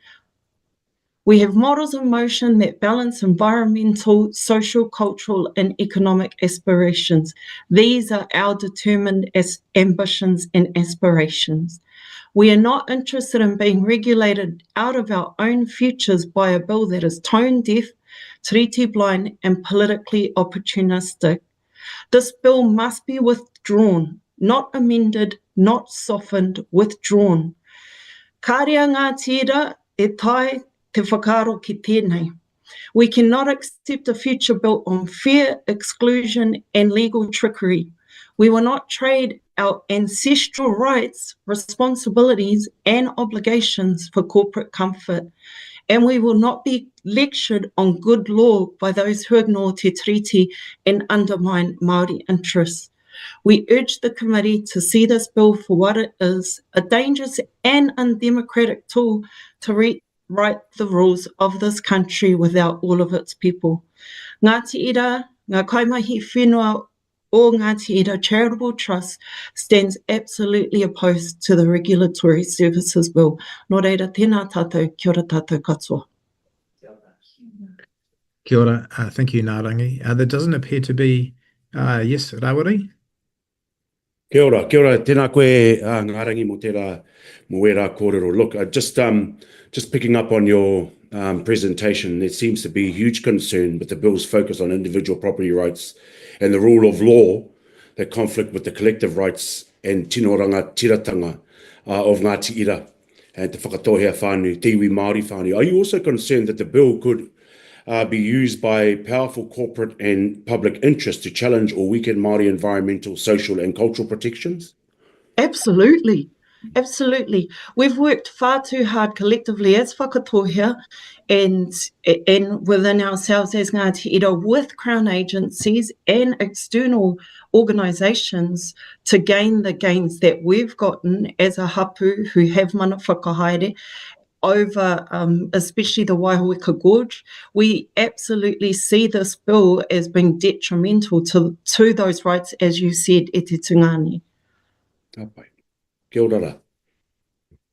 Thank you. We're now going to go to the New Zealand Airports Association submission. Back to Select Committee 4. Welcome Stephen Ryden and Billy Moore to the table. Thank you. I'll look straight ahead, although I can't actually see you when I do that. Bit of a hybrid appearance, but Yeah, good to see you. You've got 10 minutes, obviously, but feel free to leave some time for questions at the Thank end. you so much, members. Thank you for the time you've given us today and all the other submitters going through this process. My name is Billy Moore. I'm the CEO of the Airports Association. I'm joined by Steve Ryden, our Policy Director. I'll go through this very, very quickly and very happy to answer questions or follow up with any notes that would be helpful to your work. We support the bill's intent to raise the quality and clarity and transparency of regulation. It is responding to what we see as a real problem across the public service, which is a lack of structured and performance-based stewardship or regulatory stewardship across the state sector. It's worth saying up front that airports love regulation, good regulation. We rely on it completely if you think of how important safety regulation is for the entire foundation of our sector. But we benefit from regulation when it is comprehensible and enforceable, not vague or aspirational, where it's consistently applied, not shifting with different people or politics over time, and if it's grounded in principle, not reliant on the goodwill of the regulator. At the same time, we live with the cost of vague regulation and unclear policy intent quite regularly. That cost is real to people who are regulated and entities who are regulated like us. Right now, we are in consultation on an airport regulation process with no clear problem definition, for instance, and that does waste a lot of time and resources, both on the industry side and across government as well. So further discipline and how a good regulatory process should work and the types of tests it should meet should help reduce some of that, that waste that we might see in the system. We do think the bill should improve the discipline of both ministers and officials to avoid cases like this and to be really clear up front about what they're trying to achieve and what problem they're trying to solve. But really importantly, the way we read the bill is that it doesn't make consistency with its principles mandatory. Ministers and officials must instead own the trade-offs that they're making and show they're working. And you will be confronted with a number of different views across different stakeholder groups about how people see that, but being really clear and transparent about the trade-offs that bills and policy involve, we think is something that will improve the system. We've raised in our submission to you one concern we have with the principles, and as I said, different submitters will raise different concerns. The issue we raise is in relation to clause 8C on compensation for property impairment, which we do think will clash with government policies being developed now on protecting infrastructure through spatial strategies and national direction tools. We recommend that this should be clarified since the government has an active policy process underway at the same time in this bill. So there's the opportunity to align those two processes, but we can also talk about other options there. So welcome any questions or clarifications we can add for your work today. Thank you, Billy. There doesn't appear to be any. I appreciate your verbal and written submissions. Sure. Thank you very much, members. Thank you, members. We're going to move now to Post-Primary Teachers Association, and they're also in the Select Committee. Welcome, Chris Abercrombie. Got it. So with me is Fran Renton, Deputy General Secretary of the PBTA. Thank you. Welcome. Education is a public good. It creates communities and offers opportunities to all New Zealand students. The Regulatory Services Bill is a direct threat to the public good and therefore public education. My name is Chris Abercrombie. I'm a History and Social Studies teacher from Invercargill, and I'm currently the President of the Post-Primary Teachers Association, Te Wahingaroa, and I represent secondary and specialist technical teachers throughout New Zealand, and we urge you to abandon the bill. Education is the means by which our rangatahi achieve their dreams and their aspirations. It is the profession from which all other professions are fostered. New Zealanders value it highly, and they value many other aspects of the public good, such as healthcare. The Regulatory Standards Bill seeks to place the interests of corporations and private property owners over those elements of the public good that help us all to thrive. The Regulatory Standards Bill therefore fundamentally opposes the values and objectives of PBTA Te Wahingaroa. It is also a blatant attack on the rights of Māori and the obligations of the Crown to Te Tiriti Waitangi. The PBTA Constitution pledges to advance and affirm Te Tiriti Waitangi, and therefore we oppose legislation such as this bill, which fails to protect treaty rights and collective ownership of resources. Any restrictions on the government's ability to raise revenue for education is a huge concern. It means larger class sizes, worse facilities, fewer opportunities, and overall decline in engagement and achievement for students. The coalition government has made much for the need to improve attendance for students and as yet proposes this bill would actively work against that goal. It is not enough to say there is no intent in the Regulatory Standards Bill to reduce revenue for public services such as education. By prioritising the rights of corporate interests and property owners, there is a necessary threat to the public good. To give a specific example, let's imagine a future government wishes to fund an education initiative to provide ongoing professional development that is run by teachers for teachers. They could be challenged under the Regulatory Standards Bill because this initiative could impact profits for private professional development companies. Paying compensation to these companies would prove such a barrier to this initiative that it would no longer be feasible, leaving teachers without a valuable professional development opportunity, which of course in turn works against our educational aspirations for our students. Finally, PBDA oppose the attack on democracy this bill represents. It is bad enough that future educational resources could be subject to challenge from private interests, but this is challenge to be decided by an unelected regulatory standards board is completely unacceptable. Furthermore, that this board would only have to consider the principles of RSB and not the broader impact of the issues gives unprecedented privilege to corporate interests over public services, worker safety and the environment. PBDA Te Wangulura strongly opposes this bill and urges you to recommend it be abandoned. Toi tū te matarangi, toi tū na kula, we stand for public education. Kia kaha, solidarity forever. Thank you, Chris. We've got a question from Rawari Waititi. Tēnā koe, Chris, and thank you for that presentation. Just a quick couple of questions. Could this bill be used by private school operators to challenge fair enrolment rules or public curriculum standards? Well, that's one of the concerns we have is that it is so far reaching, it could have those impacts. School zones, all of these things that might have an impact on profits could be challenged by private individuals or groups. So it's a real concern for us. And does the bill strengthen or weaken the Crown's ability to deliver free, high-quality public education for every child, no matter where they live? And we believe this would be a threat to be able to deliver that, as it could remove revenue from that helps support public education, and is a real concern because we know that access to high-quality public education is what's going to help solve the problems of the future that we're facing as a nation. So there's huge concern around new education policies like better resourcing for children with learning needs be undermined if private interest claims they breach property rights or cost more than they benefit. Absolutely, that could be one of the concerns, as I mentioned, that what could happen with professional development initiatives. We know there's a lot of private providers, and if things change in that space, they could challenge that provision of the public good. Tēnā koe, Chris. Ngā mihi. Thank you. I saw Huhana's hand, but it's gone. I had a question, Mr. Chair, but it was addressed around our disability support and, you know, the risk to those in the sector and private interests. All good. Okay, good.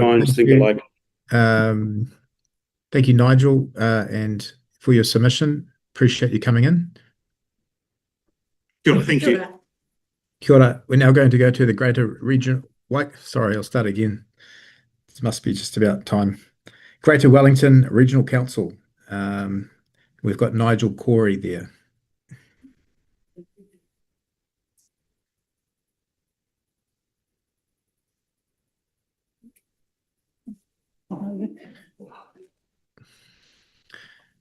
Kia ora and welcome to you both. You've got 10 minutes, of course, but feel free to finish early for questions. Kia ora, Adrian Staples, tōku ingoa. I am the Deputy Chair of the Greater Wellington Regional Council. Thank you for your time today. And with me, I have Nigel Corey, who is our Chief Executive, and Council Officer Carl Chenery for technical questions. Greater Wellington Regional Council has many and varied roles, as I'm sure you're aware: environment, public transport, bulk water, parks, leading responses for emergencies and infrastructure, etc. In the 9 years I've been at the council table, the one thing that has really struck me about this council is it is very solutions focused. And so that is one of the reasons why I find it unusual that we have got to the position we have over this bill. Now, you have our submission, which we will take as read. It's a comprehensive submission, but I'd just like to raise a couple of points about this. We oppose the bill in its entirety and request that it is abandoned. And as I said, coming from a solutions-based council, that is unusual. If we could identify how to redeem this bill and fix it, we would, but sadly, we can't. We're also supporting our mana whenua partners' concerns in opposition to this bill, including Ngā Hapo o Waitaki, Atiawa ki Whakaronga o Tai, Ngāti Toa Rangatira, and Rangatira o Wairarapa, and they've all submitted in opposition. If you do proceed with this bill, we support the submission of Taituara that the local government secondary legislation must be out of scope. Now, the key points that I would just like to identify is that we're not sure what the problem is that you're trying to fix, and you can't have good legislation if you don't know what the problem is that you are trying to fix. Our second real major concern is the undermining of Te Tiriti o Waitangi. Now, regardless of whether you get into the populist politics of whether we should have road signs in Te Reo or say a karakia at the beginning of a meeting, Te Tiriti o Waitangi is our founding document of modern New Zealand, and I find it I find that its abandonment is abhorrent. And rather than working in partnership with our Indigenous people, we seem to be trying to work around them. This bill will impact on councils, creating legal risks, economic inefficiency, complexity, and increased costs for ratepayers, our partners, and communities. And I find this really, really frustrating at a time when government is trying to emasculate councils' ability to do their work by rates capping, that you are putting or attempting to put in legislation without identifying the costs to councils and what that will mean. We believe it will lead to a worse outcome for our taio, our partners and communities, and for our regional economy as a whole. So I'd like to pass over to Nigel to discuss the last 2 points and to give you some examples of how we believe that this bill will affect local government. Thanks, Nigel. Thank you. Kia ora koutou, ko Nigel Corrie, tokongoa, he tumu whakarai aho. I'm the Chief Executive of the Regional Council. As Adrian said, there's 3 things we'd like to highlight by way of example of where we are very concerned about some of the deficiency in this bill that will have a major impact on the services provided by local government, and in this case, regional councils. Firstly, as many submitters have talked about, the reversal of the polluter pays principle is a key concern, and it will remove fundamentally any incentives for polluters to reduce the impact on environment. Our understanding of the bill is that through the public, through taxes or rates, would be required to compensate polluters if they were required through legislation to reduce activities that harm the environment or would impair their property rights. This is a huge potential burden on the taxpayer or the ratepayer, who would then become financially liable for those costs at the expense of the collective good. And the exposure to the ratepayer and the opportunity cost of having to invest in an area that's poorly defined in the bill could be significant. Secondly, I'd like to focus on the impact it could have on other benefits for the long-term future to Taia, particularly in areas such as conservation, biodiversity and pest control. There's a very short-term focus on private benefit, which could absolutely affect the ability to invest in these long-term incentives, such as predator control, replanting programs, or the protection of habitat of Te species. All of these cases, the long-term benefit of investment in these areas, often in partnership with communities who want to co-invest as well, can far outweigh any immediate cost or cost-benefit analysis that would be proposed under the bill. Māori approaches to conservation, including their rights to exercise kaitiakitanga, could also be challenged by the bill's focus on individual rights at the expense of the collective rights. And thirdly, in the case of the regional councils and our public transport authority roles, driving legislation towards private benefit and away from public good can stop expanding public transport initiatives for the public good, such as supporting community-led initiatives, connecting marae to Papakainga, services in less profitable areas where access to transport is deficient or non-existent and where there's a higher need, such as disability access upgrades and initiatives to reduce public transport emissions. All of those initiatives and the core public service provided by public transport could be undermined by unequal treatment and or inconsistent and centralised efficiency metrics or cost benefit assessments as outlined in the bill. Thank you, Nigel. A few closing remarks. I want to close by emphasising the harm this bill will do to our ability to uphold te tiriti and our partnerships. It is the wrong solution to improving regulation. Local government plays a critical role in giving effect to te tiriti o Waitangi, and we take seriously our position as a visible representative of the Crown in our communities. We are deeply committed to our enduring partnerships with mana whenua built over more than 30 years. These relationships are key to our success protecting the environment and delivering infrastructure that meets the needs of our region. By constraining our ability to meet our commitments to our partners and protect our taio for all our communities and generations to come, the bill would make our impact and therefore our partnerships ineffectual. We would collectively fail in our duty to deliver for our communities and our environment. Happy to take any questions. Thank you, members. Thank you, Adrian. We have a question from Rawiri Waititi. Kia ora, tēnā koutou. Look, just how will this bill affect council's ability to pass local bylaws on issues like rental housing, building standards, healthy homes, or even urban planning?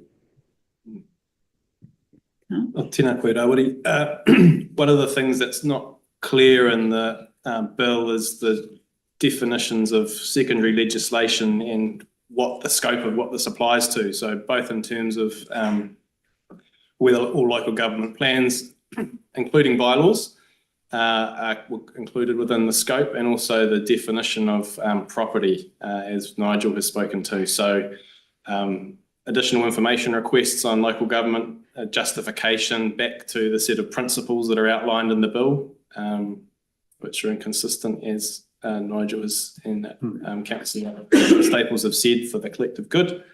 So those are some of the key ways. And could it make it harder for local communities and councils to put in place rules that protect their environment, safety and social standards? Oh, without doubt. In the absence of a clear definition of actually what is a secondary bill, that imposes a risk right there. And even if there were greater definition around that, the nature of the way the bill is currently constructed would simply assume that there would be an overriding of those community or local based aspirations. Kia ora, thank you very much. Kia ora. Thank you. Sorry, we haven't met time, Huhana. I'll come back to you on the next one if that's all right. Thank you all three for your submission. Thank you. Yeah, appreciate you coming in. We're now going to move to Tex Edwards, who's in Select Committee Room 4 from Monopoly Watch.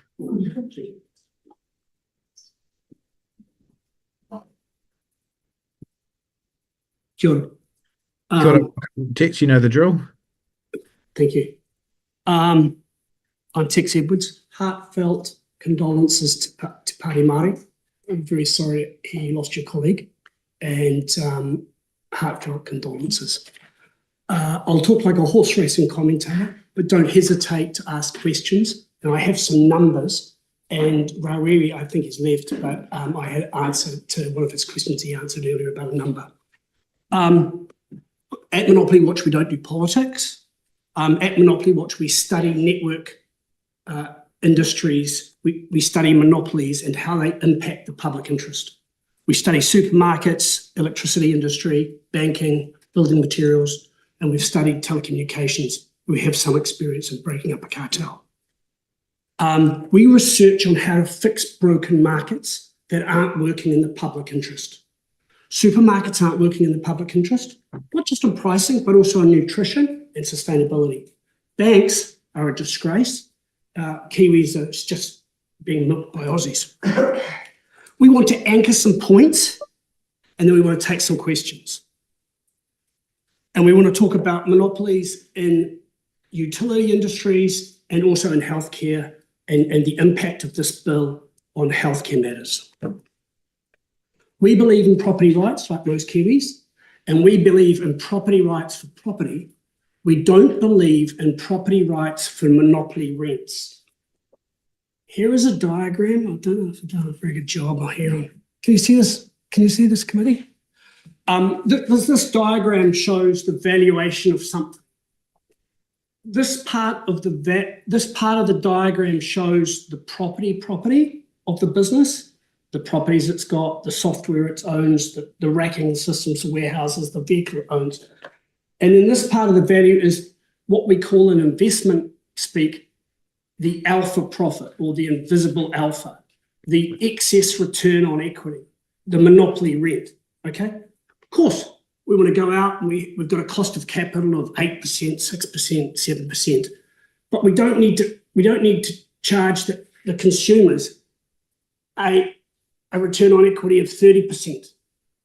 And I'll circle back, if I may, and talk about the Airports Association, because that wasn't the Airports Association we had sitting here 2 or 3 minutes ago. That was Auckland Airports, the business that's a $35 billion business that was bought off the government for $900 million. That sends $2 billion a year to its punters. So I'll circulate this amongst the committee because it's an important investment concept. And the fundamental flaw of the property rights that the bill attaches to monopoly rents needs further investigation, because to a previous speaker's observation, investment markets have sort of changed and institutional investors have ESG responsibilities. And it's actually an own goal, because if this bill passes in its current format, New Zealand will get so horrifically downgraded in the investment community. It's quite a substantive problem in keeping our capital markets going. Economic efficiency means you have to remove the economic dead loss weight from the economy. How to explain why the New Zealand economy is performing so badly is because you have this milking machine called monopoly rents. You have the supermarkets taking excess profits out, taking the Aussie. You have the banking industry is just off the charts. It's like $4 billion a year. That's $4 billion. That's like 3% of GDP. That's a proper number.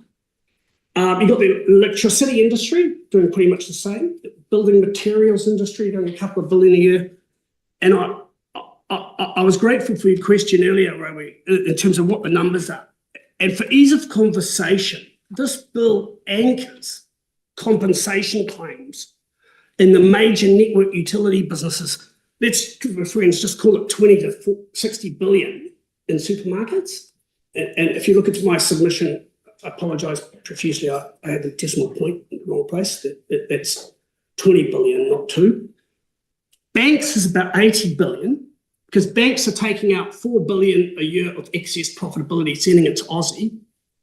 Sadly, we're not Aussies, we're Kiwis. And so this $4 billion of excess profitability, the capital value or the compensation value of that is 80 billion. So if this bill passed, we would have claims anchored against not just any challenger, but also the government. And that's a serious substantive issue. We've had this movie before. We've been in this movie before, and it was called the Bormog-Willig precedent in the 90s, when we had this company called Telecom. Erroneously, it was sold to some private investors. They anchored the fact that it was a monopoly, and then government passed legislation that anchored the obligation to pay a monopoly rent for the use of any of their infrastructure. Fine. You have to rent infrastructure from Telecom.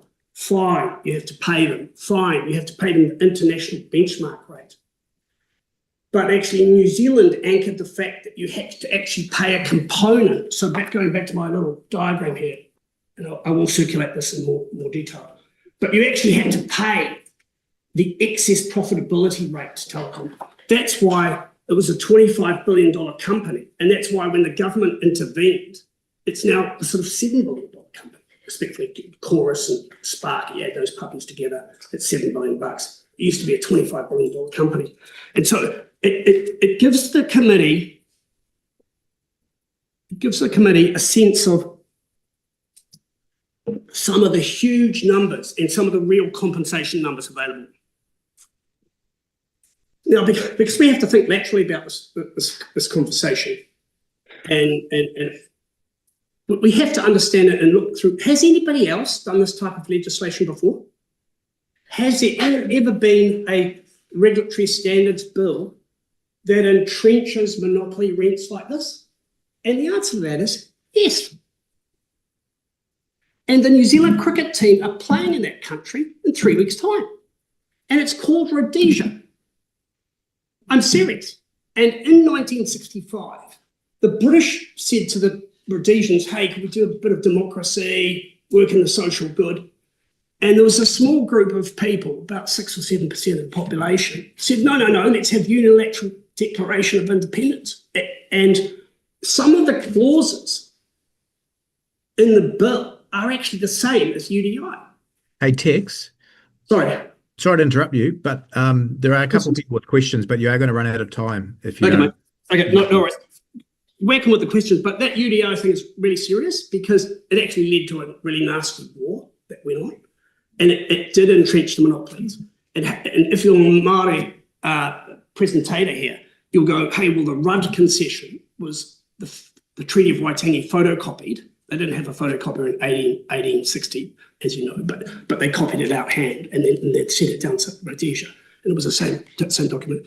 So I'll take some questions, but the real issue here is New Zealand's been written up in textbooks about these difficult monopolistic control decisions. Our lack of competition in these capital-intensive industries is catching us. We're working on a 20-country downgrade with Transparency International. So currently we're number 3 in New Zealand for least corrupt.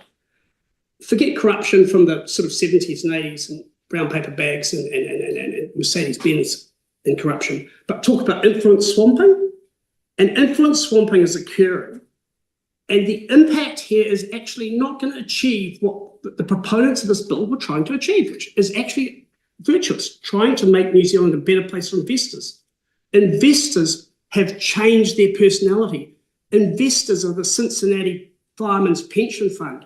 They have a different ESG mandate. Open for questions. Thank you, Orion. Cameron Luxon, we might have time for one question. Or thank you, Chair. Yeah, okay. My question is, Tex, thanks for this. You're obviously keeping a good eye on monopolies. How is creating regulations that lead to geographic monopolies or regulations around the building industry about extremely high standards that are difficult to comply with and isolated to these aisles alone, therefore meaning other countries, companies in other countries around the world don't see New Zealand as a viable market? How do those lead to creating monopolies? And would having some questions around the viability of those regulations, the actual cost benefit of those, lead to maybe in your view, a limiting or monopolistic power created by regulation?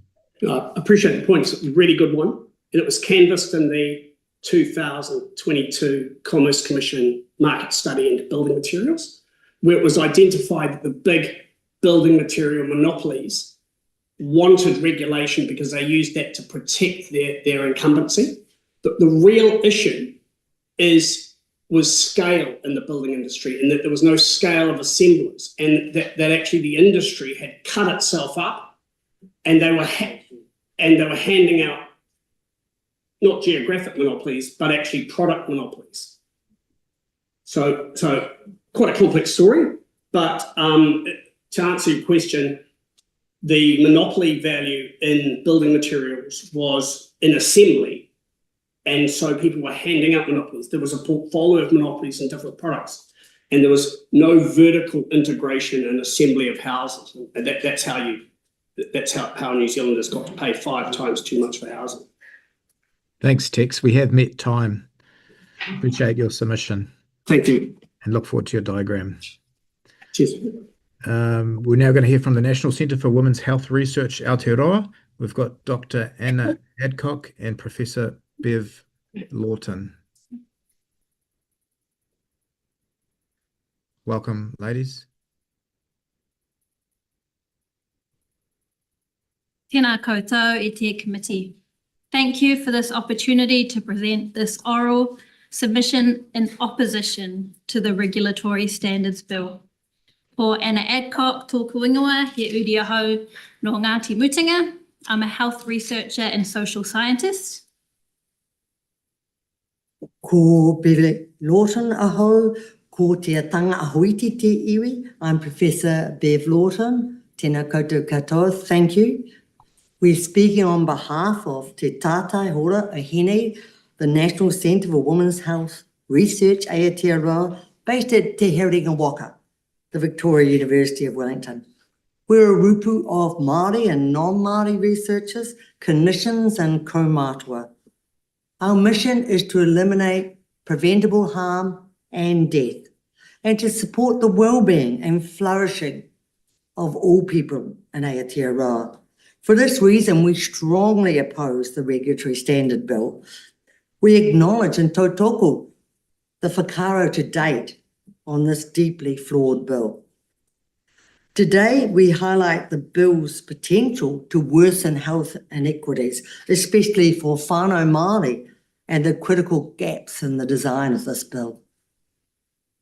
Our centre has a track record in driving system change through research, evidence, advocacy, and translation into policy. We are deeply concerned by the bill's emphasis on formal equality and its erasure of te tiriti or waitangi. The claim that every person is equal before the law is patently untrue. It sounds fair, but in practice, it elevates sameness over fairness and ignores the deep structural inequities Māori continue to face. This flawed framing risks obstructing legislation aimed at redressing those inequities, including kaupapa Māori approaches and affirmative action. In short, this bill privileges whiteness and risks our future as a nation by not recognising the value and contribution of Māori and our diverse population. It is a huge step backwards. Today, we will speak to 3 points: why health equity requires tailored policy, why public health and the well-being of the people must not be pitted against profit, and why the erasure of te tiriti or waitangi is not only unjust, it is dangerous. Firstly, health equity is not achieved by treating everyone the same.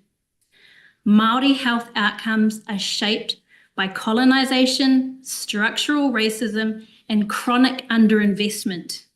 Addressing these requires kaupapa Māori solutions, targeted funding, and equity-driven policy, not blanket universalism. The bill's focus on equal treatment is based on a foundation of ignorance. It threatens to undermine necessary Māori-led responses, even though they are essential to achieving flourishing. We haven't yet achieved fairness, let alone flourishing. We need to take steps forwards, not backwards. And as an example, we just take perinatal care. The care we give in pregnancy and when birthing and when the baby's born. For the last 15 years, there's been no change in the perinatal death rate, the death of our mothers, the death of our babies. This has not changed, and it particularly impacts on Māori, Pacific, and Indian whānau, and those in high deprivation. These disparities are not random. They're the result of systemic failure, and they will not be solved through universalism. We require everyone working together, the voice of the community, to lead the way. Treating everyone the same is not fairness, it's erasing. It's erasing. And these are real babies and real mums, and they're being harmed. And we need to address this, and this bill will not do this. It will harm.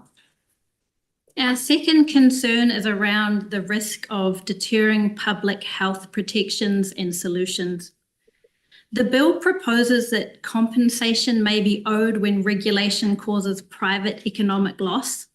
This could deter governments from introducing vital public health protection, particularly those that prioritise the country's well-being over private profit and respond to Māori-led calls for change.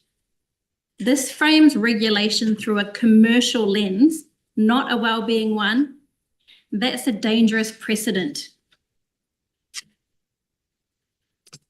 I would just like to enter into a positive example. And we've been thinking very carefully about this. With our research on HPV self-testing, and I brought a prop, but most women in this room will know what this is, to prevent cervical cancer.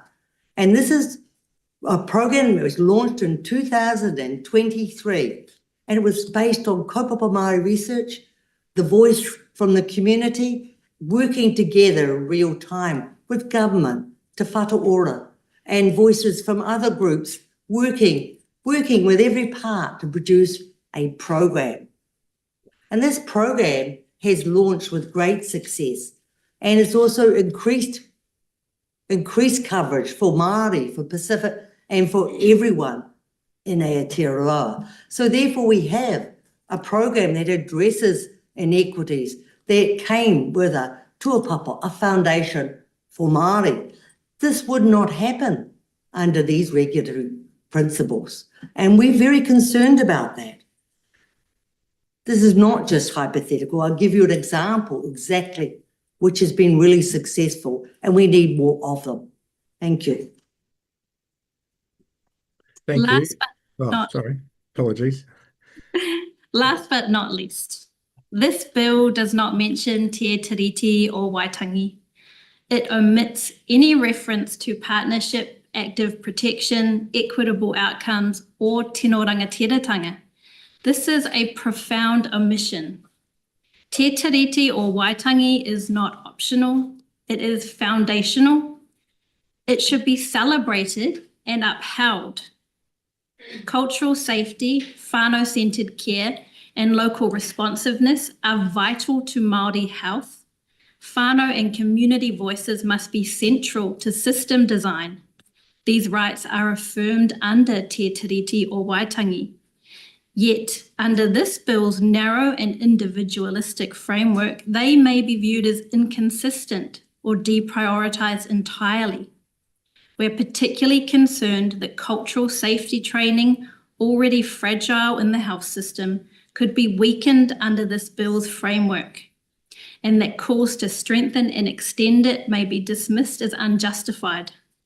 Likewise, kaupapa Māori research that centres Māori realities and informs life-saving policy, may be seen as incompatible with the bill's regulatory principles. This undermines progress not just for Māori, but for all New Zealanders. As a research centre with proven international alliances, including across Indigenous networks in Australia, Canada and the US, and allies globally, we are gravely concerned that the bill puts culturally grounded, equity-enhancing research at risk. The bill does not protect Māori rights to shape systems that support our well-being. It does not support Māori to flourish. I've given you an example of what happens when government works with community and with evidence, and how we can get better systems that save lives. And that's what we want. We want supporting to work our systems to improve the health of our people. This bill represents, if it's passed, opportunities lost for flourishing, and I may say cost effectiveness, because if you have a healthier people and a flourishing people, then it's definitely going to save money. In conclusion, we oppose this bill because it undermines equity, it creates barriers to Māori health progress, disincentivises tailored policy, and removes Te Tiriti or Waitangi from the regulatory landscape entirely. This is not only unjust, it is short-sighted, and it will cost lives. We urge the committee to withdraw the bill in full. Tēnā koutou, tēnā koutou, tēnā rā koutou katoa. Kia ora. Thank you both. We have gone slightly over time, so we don't have time for questions, but appreciate your fulsome submission. We're now going to go to Hamish Jarvie, who is with the Methodist Alliance. He's online. Kia ora. Kia ora. We have you for 10 minutes, but of course you can leave time for questions if you can finish around 7 minutes or so. Ngā mihi. Tēnā koutou, tēnā koutou, tēnā tātou katoa. Ko Hamish Jarvie tōku ingoa. I'm the Kairuruku, the National Coordinator of the Methodist Alliance. So the Methodist Alliance is a formal alliance of Methodist missions, parishes, and community-based social services and trusts, including cooperating ventures. The Methodist Alliance brings together a number of large and medium social service providers, including Methodist missions, Methodist social service providers across the motu, as well as Siaola Vaiwhanua Tongan Methodist Mission in Punaoa, Sinoti Samoa, as well as Te Taha Māori.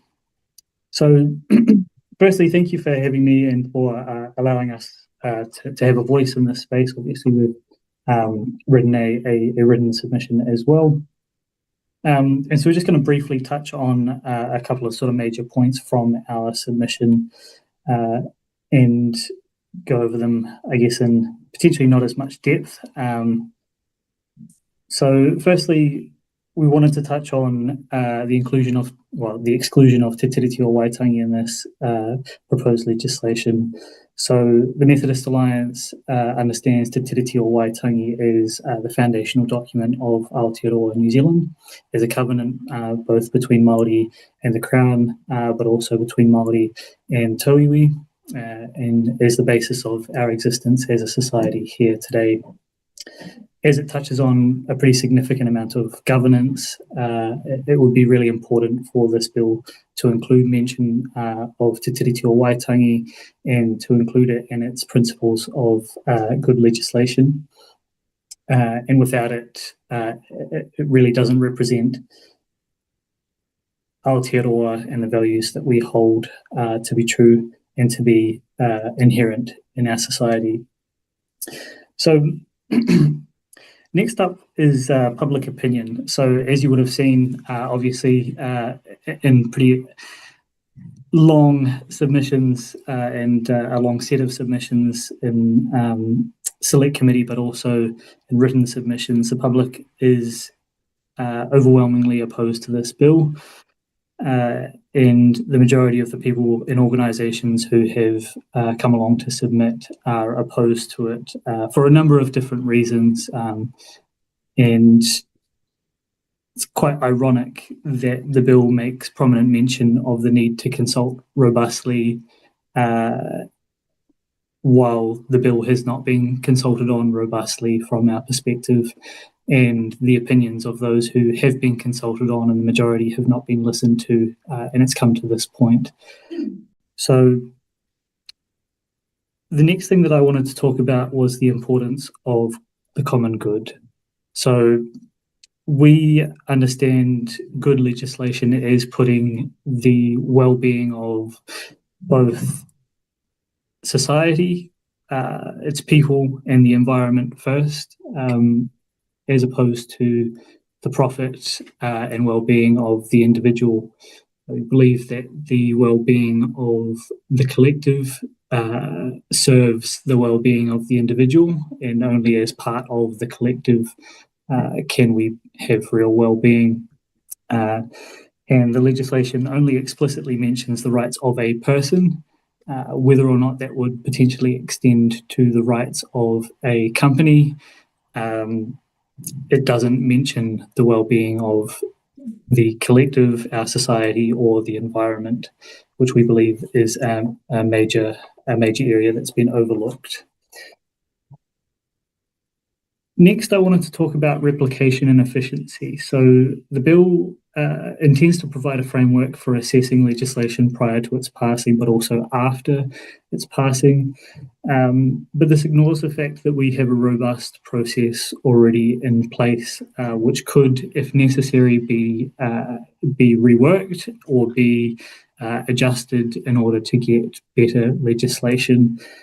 We have a number of avenues which I won't list in their entirety, but we have the LDAC, the Legislation Design and Advisory Committee, the Regulations Review Committee, but also regulatory impact statements, of which the regulatory impact statement for this bill only had a significant number of questionable or negative things to say about the bill and whether it would achieve its aims. So the final thing that I wanted to touch on was the Regulatory Standards Board. Having this board appointed by the Minister and having the only requirement to be that they have the appropriate knowledge, skills and experience to assist the board to perform its functions in the opinion of the Minister, leaves the board open to a significant amount of bias. If it's appointed by a singular minister, we can assume that the people that are appointed to the board will hold similar views to the minister and will generally lean things in that direction. So those are all the points that I wanted to cover today, and so I'll finish up there. Fantastic. Thank you for that, Hamish. I don't appear to see any questions from members, so we will leave it there, but thank you for your submission, both written and oral. Really appreciate it. Awesome. Ngā mihi nui kia koutou. Ngā mihi. We've got Paul Thistle from Rights Aotearoa, I believe, online. Thank you, Mr. Chair. I'd just like to publicly state the pronunciation of my name is Paul Thistle, because Plunkett on the platform gets it wrong all the time. Thank you. So, Mr. Chair, thank you for offering me the opportunity to speak on behalf of Rights Aotearoa. I will launch straight into it. The Regulatory Standards Bill is a constitutional coup d'etat by other means. It permanently imposes a neoliberal straitjacket upon the entire machinery of government and constrains the future choices of democratically elected parliaments, while trashing our implied constitutional settings. In doing this, it actively disenfranchises voters who don't subscribe to the political ideology of neoliberalism and who don't sleep with a copy of Anarchy, State and Utopia by Robert Nozick under their pillow. The bill is fundamentally inconsistent with the entire human rights framework that has been enacted in New Zealand since Peter Fraser signed us up to the Universal Declaration of Human Rights in 1948. And that is the topic I will explore in depth in my submission. It also completely erases and invalidates Te Tiriti o Waitangi, particularly the obligations placed on the Crown, and fundamentally destroys the enduring bicultural partnership upon which we are founded. In the short time I have, I will not explore this aspect, as there are several speakers whose expertise, mana, and energy in this area greatly eclipse mine. But I implore the committee to take note of the submissions of Ms. Waikato, Ms. Nata, Dr. Carmen Jones, and Natalie Coates. The implications of passing this bill in its current form on our human rights framework are utterly profound. Putting this bill into law would sabotage all human rights legal activity and create immense confusion. And I'm not being hyperbolic for the next reason. And the Human Rights Commission made this point in their submission. I was very pleased that they made the same point as me. It is axiomatic that human rights are indivisible. It's a foundational point about the moral and philosophical ontology of universal human rights. They must all exist with the same importance.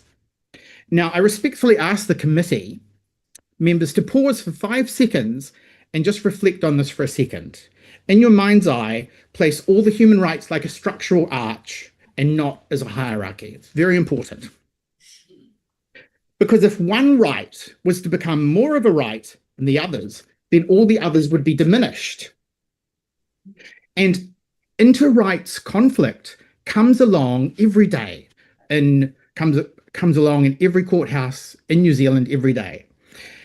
And that right would gradually start to subsume all the other rights and play an outsized role.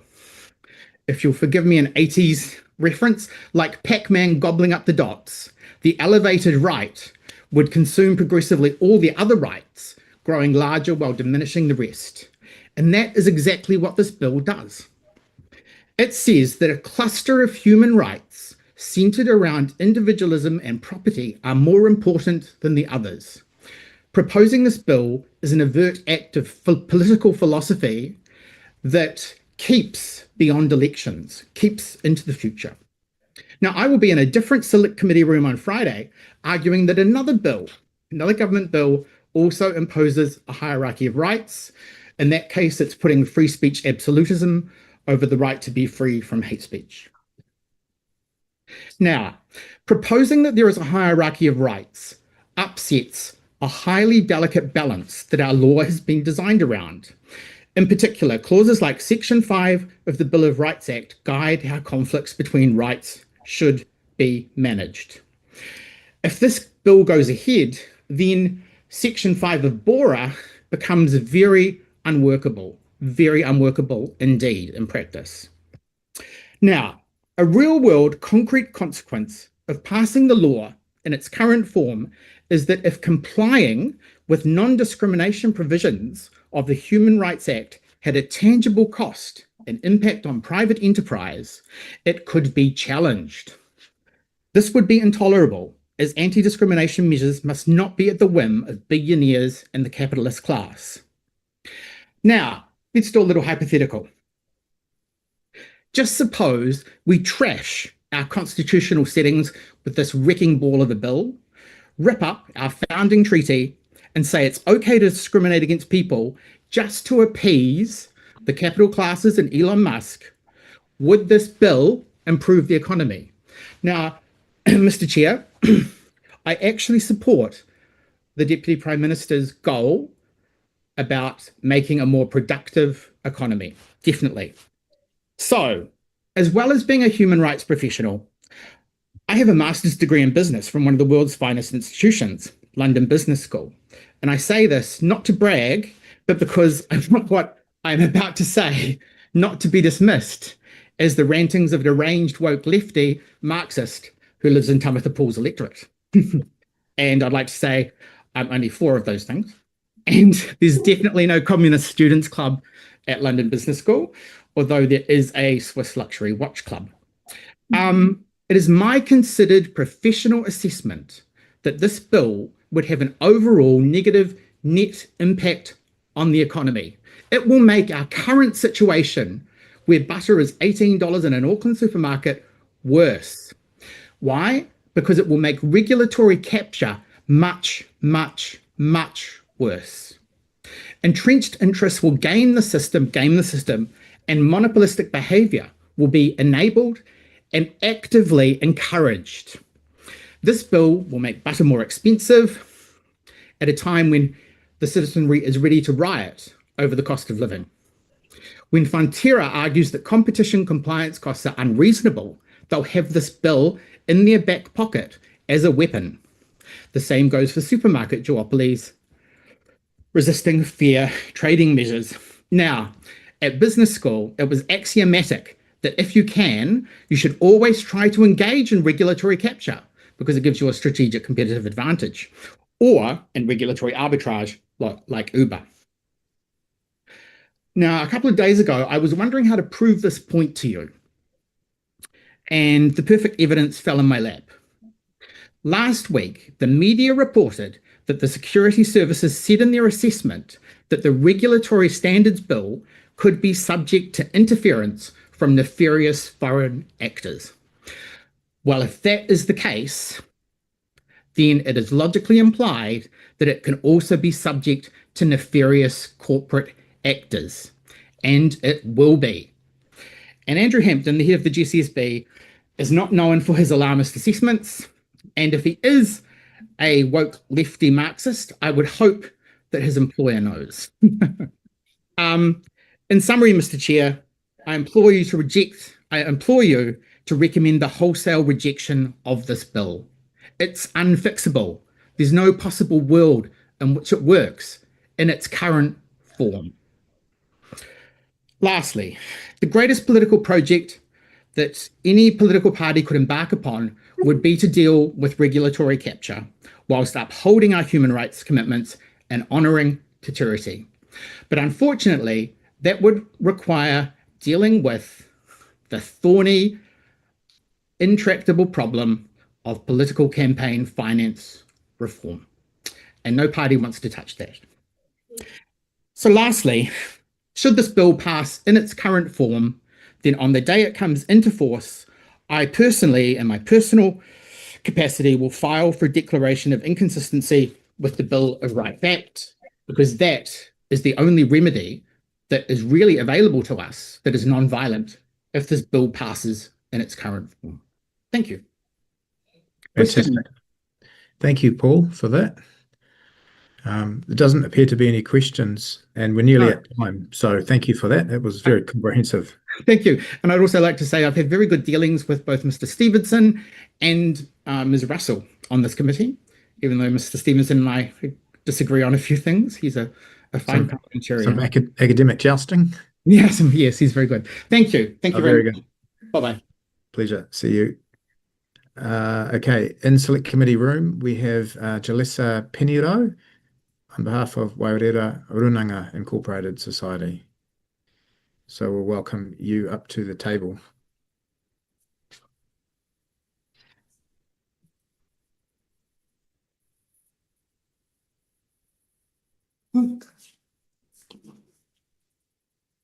Sorry, my screen's being a bit frozen, but hope you can hear all right. Welcome. Of course, we've got you for 10 minutes, so feel free to finish early if you'd like some questions or engagement with the committee. Kia ora. Well, tēnā koutou katoa, ko Jalissa Piniro tōku ingoa. Joining me today is Dr. Alvina Edwards, a Wairera Executive Member, Head of Sport. Ko te timana hau o Wairera Runanga. I am the chairperson of Wairera Runanga, one of 18 papatapu runanga that make up Ngāi Tahu, based on the Banks Peninsula of Te Waipounamu.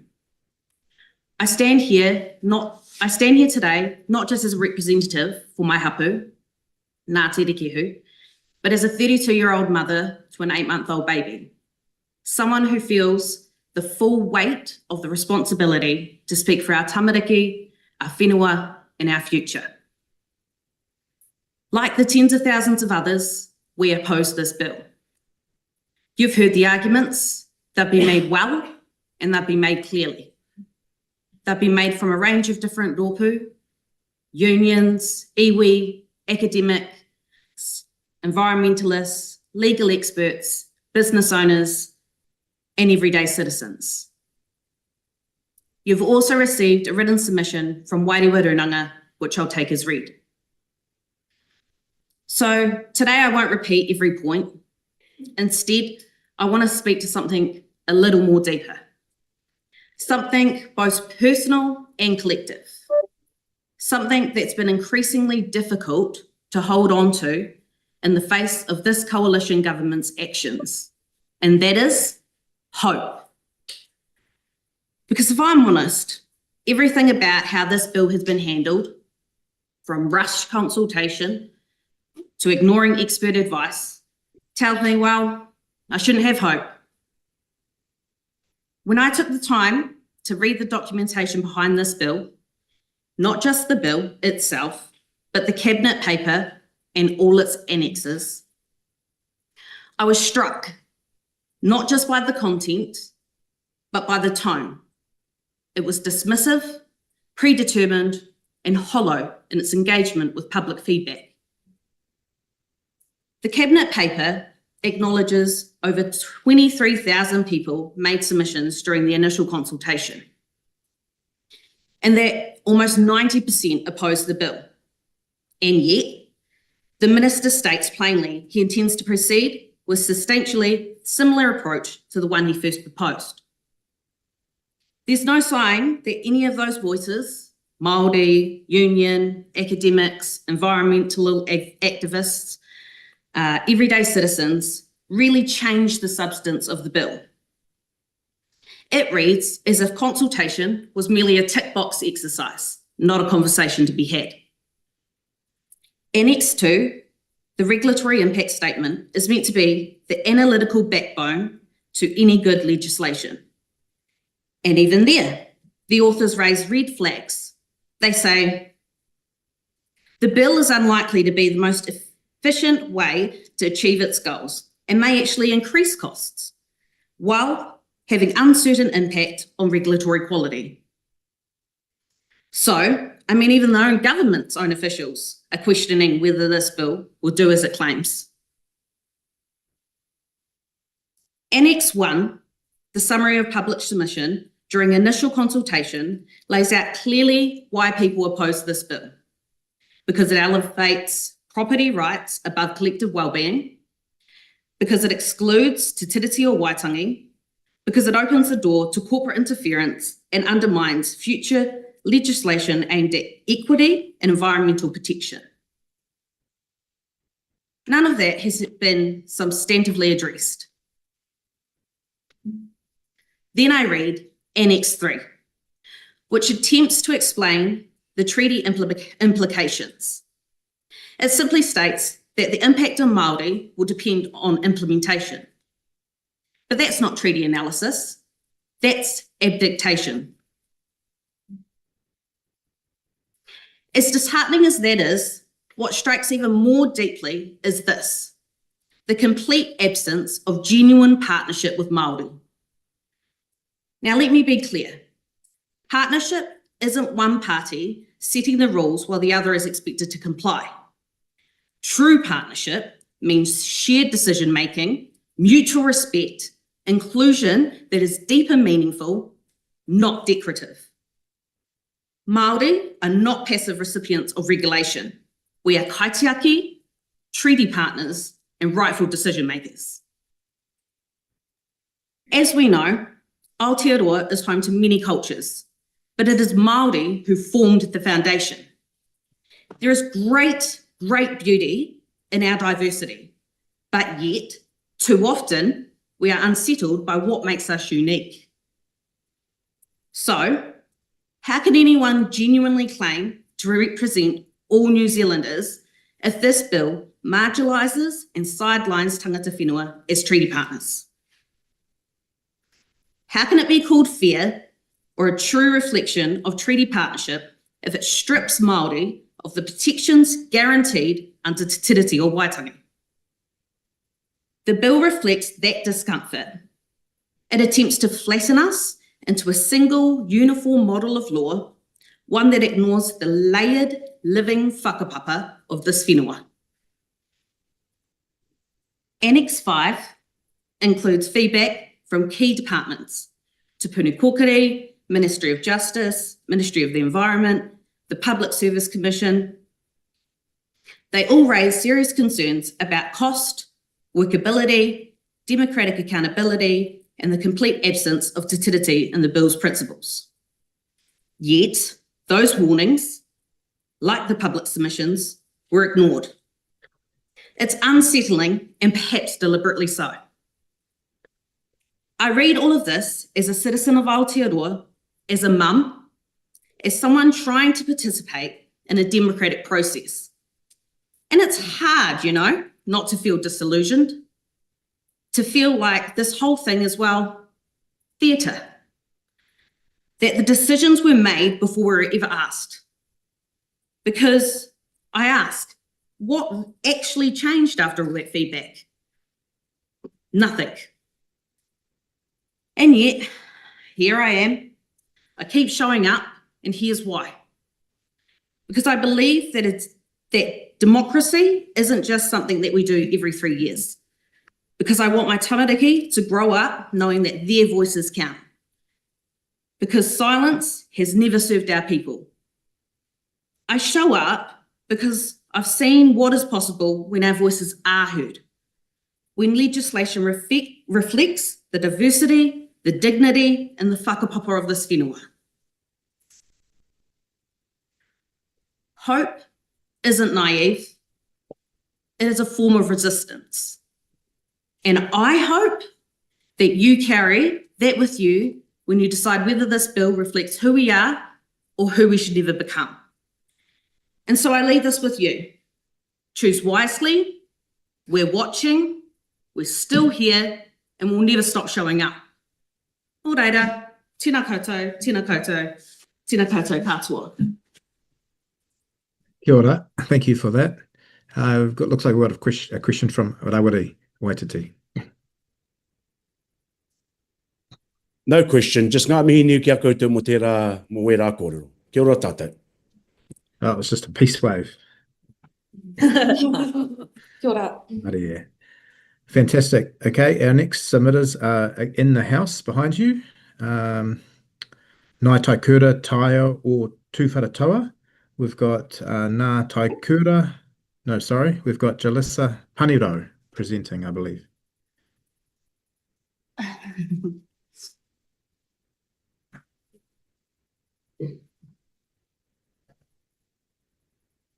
Tēnā koutou e te komiti, ko tāna kupa tōku ingoa, he uri tēnei no Ngāti Tūwharetoa, no ngā awa, ngā roto, te moana, me ngā maunga e te aki tonu nei ia mātou. We take our written submission as read and intend to use this oral submission to further elaborate on key matters of fact, particularly those relating to the practical and cultural impacts this bill would have on us as tangata whenua and kaitiaki of these lands and waters.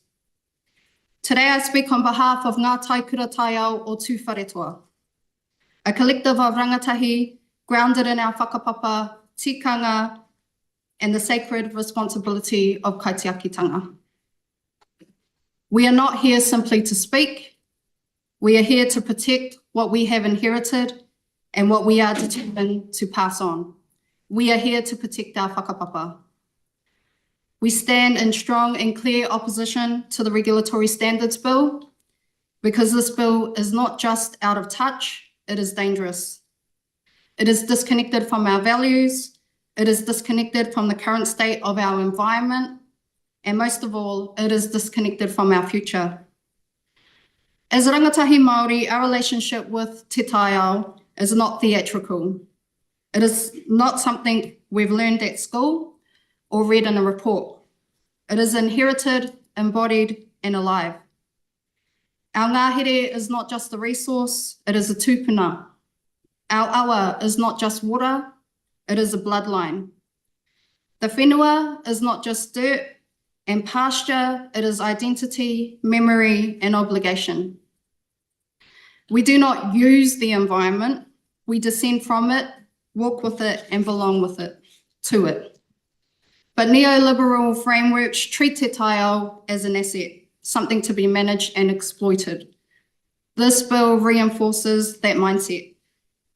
It prioritizes short-term growth and market convenience over long-term guardianship. It places economic metrics above Māori.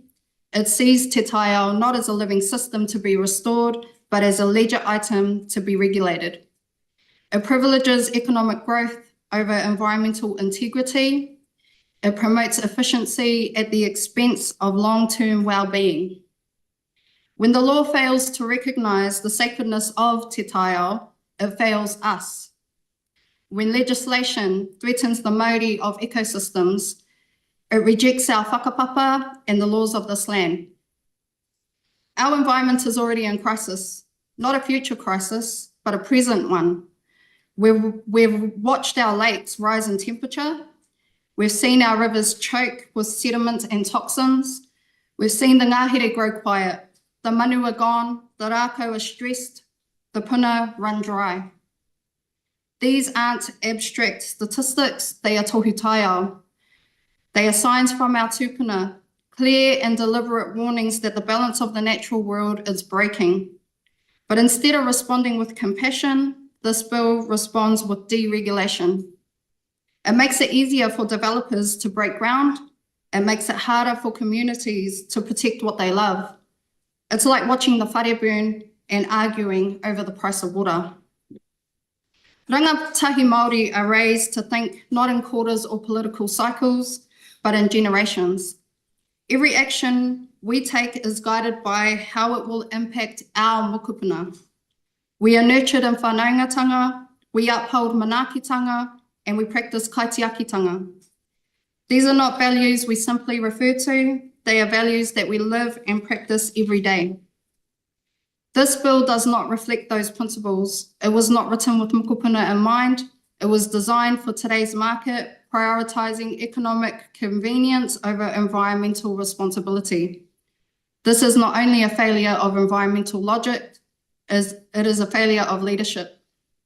It dismisses the knowledge of those who have protected these lands across generations, and it underestimates the capability and commitment of those now stepping forward to uphold that responsibility.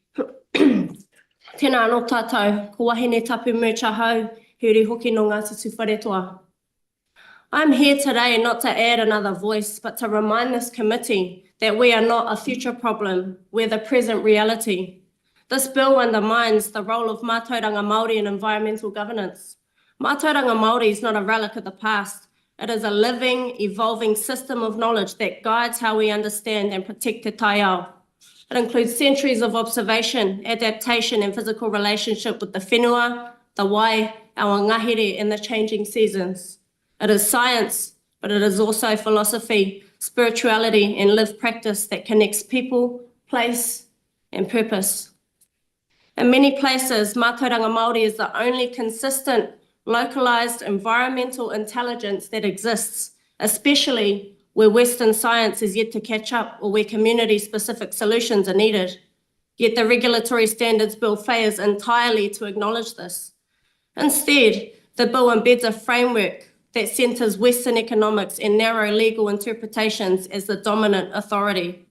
And the problem with that is that under the system, what counts as evidence or logic is filtered through a worldview that sees the taiao as a resource, not as a relative. We're constantly told that we're the leaders of tomorrow. But how can we lead when the system shuts us out? How can we lead if we're not even in the room? This bill consolidates power in political and legal institutions, the very institutions that already struggle to include us.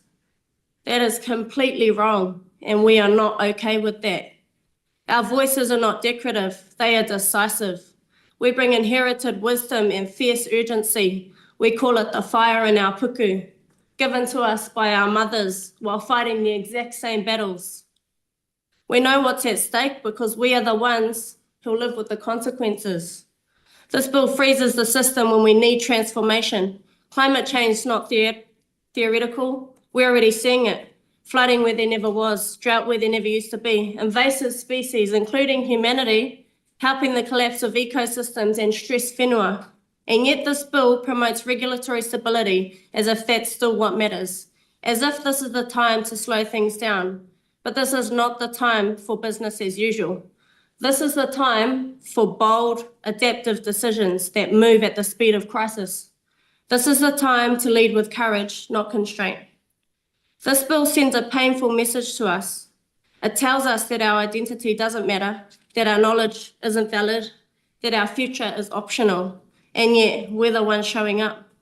We are the ones chanting karakia over the awa as more wastewater flows. We are the ones protecting our wahi tapu when the excavator hits the ground. We are the ones reviving food sovereignty, restoring balance and walking backwards into the future. We don't do this because it's easy. We do it because it's our lifetime obligation. We were the watching mokopuna, and now we need the lawmakers to fall back and let us shape our world. Because when a bill tells us you don't belong here, we hear it, and we feel it, and we act on it. Let me be clear, we will never stop acting on it. In closing, this bill doesn't reflect us, it doesn't serve us, and it does not protect the whenua, the wai, or the whakapapa we are here to uphold. We ask this committee, please reject this bill. Centre te taiao as taonga, not transaction. Recognise and protect mātauranga Māori as a source of real authority. Embed rangatahi Māori in decision-making, not as a gesture, but as partners. Because we're not waiting to be invited, we're already living the change. If you love where you live, reject the bill in its entirety and let the revolution happen. Tēnā koutou. Kia ora, thank you. We have met full time, but thank you both for your strong submissions. Wahine and Taina, appreciate you coming in to the house today. We now got a second to last submission for the day from the Religious Society of Friends, Quakers of Aotearoa, New Zealand. We welcome Marilyn, Marion, and Quinton to the table. Oh. Tēnā koutou, ko Marilyn Hedaho. I'm here with my fellow friends, Marion Leighton and Quentin Abraham, representing Quakers New Zealand, Te Hāhi Tūhohiri. Thank you for this opportunity to speak to our written submission, which will take us read. The Religious Society of Friends, to give us our official name, was founded in 1652, and although relatively small in number, our influence with the abolition of slavery, penal reform, and advocacy for peace, equal rights, and social justice is widely recognised and continues to this day. Quakers have no creed, but uphold the testimonies of truth, peace, integrity, simplicity, community, and equality. Our conviction of the inherent dignity and worth of all people has focused our attention on the disadvantaged and marginalised, recognising the innate inequality of many areas of society. Quakers New Zealand strongly opposes the Regulatory Standards Bill because we are convinced that it will exacerbate many of these inequalities, undermining the ability of government to act for the common good, to listen to the people, and to protect the vulnerable. Tēnā rā koutou, Finance and Expenditure Committee. Thank you for your time today. For Marion Leighton Aho, I'm a specialist physician and a Quaker. On democratic process, Quakerism, the Religious Society of Friends, was born of democracy, of the equality of all people and in the bonds of friendship. Society functions because of how we know each other, our familial bonds and deep friendships that New Zealanders value, including our relationship with our diverse whenua and unique species. Quakers oppose the Regulatory Standards Bill because it works to undermine the key concepts that New Zealanders hold at the core of their being about fairness and equity. The principles of the bill speak to property rights, but do not mention other human rights, children's rights, the right to safety, to improve our health, the protection of our precious environment. These rights have their own regulatory framework, and this bill seeks to destabilise our legislation in pursuit of property or monetary gain. On the principle of collective versus individual rights, Quakers have a very personal view of religious faith, but we apply this faith to a holistic view of society, believing that all individuals possess inherent dignity and worth. Our conviction that there is that of God in everyone has driven centuries of pacifism, equal rights, prison reform, the abolition of slavery, and fair business practices. This belief has led us to pay great attention to the disadvantaged and marginalised, recognising the inequality inherent in diverse societies. Wealth, health, ability, whānau, community, location, opportunities, luck are all factors over which individuals have no control, but which governments can significantly influence through the regulation of standards that support good outcomes. A thriving, productive society of well-educated, healthy people is dependent on universal systems that support us all to realise our potential. On the principle of equality, Quakers have a testimony to equality and have lived this experience for almost 400 years. Quakers know that societal equality is gained through equity, not offering everyone the same, but ensuring everyone has what they need. Some people need different or targeted services, and those who have been systematically disenfranchised over generations need redress. Those who live rurally need specific health services and transport options that city dwellers don't. Those who are older need their pensions and community support. This bill favours sameness and not equity. Furthermore, the criteria for success is limited to cost efficiency alone. As Quakers, we believe our common humanity transcends our differences. True equality lays a foundation for community and friendship. It builds trust, it's essential to society, and this bill limits equality to each individual or individual entity as an island, entitled to an equal proportion of community asset. By prioritising property rights, it elevates those who currently have more wealth and land to give them additional rights over other New Zealanders. We need regulation that focuses on our needs, not on the wants of the privileged. On simplicity, ethics, and coherence. Quakers have a testimony to simplicity. This bill will be expensive, increase bureaucracy, and it does not demonstrate meaningful improvement on existing regulation. The bill does not meet its own regulatory standards to consult and listen to people. Moreover, the bill misses the opportunity to expressly exclude behaviour that is contrary to acting fairly or is against the public interest. Quakers are and have been successful business people. They established well-known chocolate companies such as Cadbury's and Rowntree's. These companies thrive because they had regulation that ethically underpinned their business. Workers had a safe working environment, they were paid a wage that enhanced their well-being, and that quality of the product was more important than pure pursuit of profit. Quaker businesses today subscribe to these principles. They know that regulation based on an ethical framework is not only morally sound, but good for long-term business success. The Regulatory Standards Bill lacks an ethical core, which is not good for business in Aotearoa. Tēnā rā koutou, the Finance and Expenditure Committee. Ko Quentin Abraham tōku ingoa. I'm a Quaker, a psychologist and a business owner, and I will speak to Te Tiriti protocols, tikanga, and moral principles. On Te Tiriti, Quakers, the Religious Society of Friends, considered Te Tiriti to be a sacred covenant. Our word is our bond. We've made a promise, a commitment to acknowledge the rights and tino rangatiratanga of tangata whenua. There are no references in the bill to Te Tiriti and only 7 references to the treaty in the introduction and interpretation sections referring to the Treaty Settlement Act and what it means. The bill proposes that the current and future legislation must comply with these priorities. These priorities do not mention Te Tiriti, which could effectively remove the treaty principles from the lawmaking process, which is a violation of Te Tiriti. The bill does not reference Te Tiriti and the collective Māori rights to land, water and resources. It prioritises private property rights and as a result undermines kaitiakitanga and tino rangatiratanga. It is not clear how the regulatory principles laid out in the bill will be reconciled with Te Tiriti. The bill's definitions reduce those considered substantially affected by the legislation to those who are directly and materially affected. This limits the ability of iwi and hapu to participate in a lawmaking process. The Religious Society of Friends upholds peaceful ways to manage conflict. By limiting consultation and by ignoring Te Tiriti, the bill will create increased unrest, confusion and division between tangata whenua and tangata tiriti.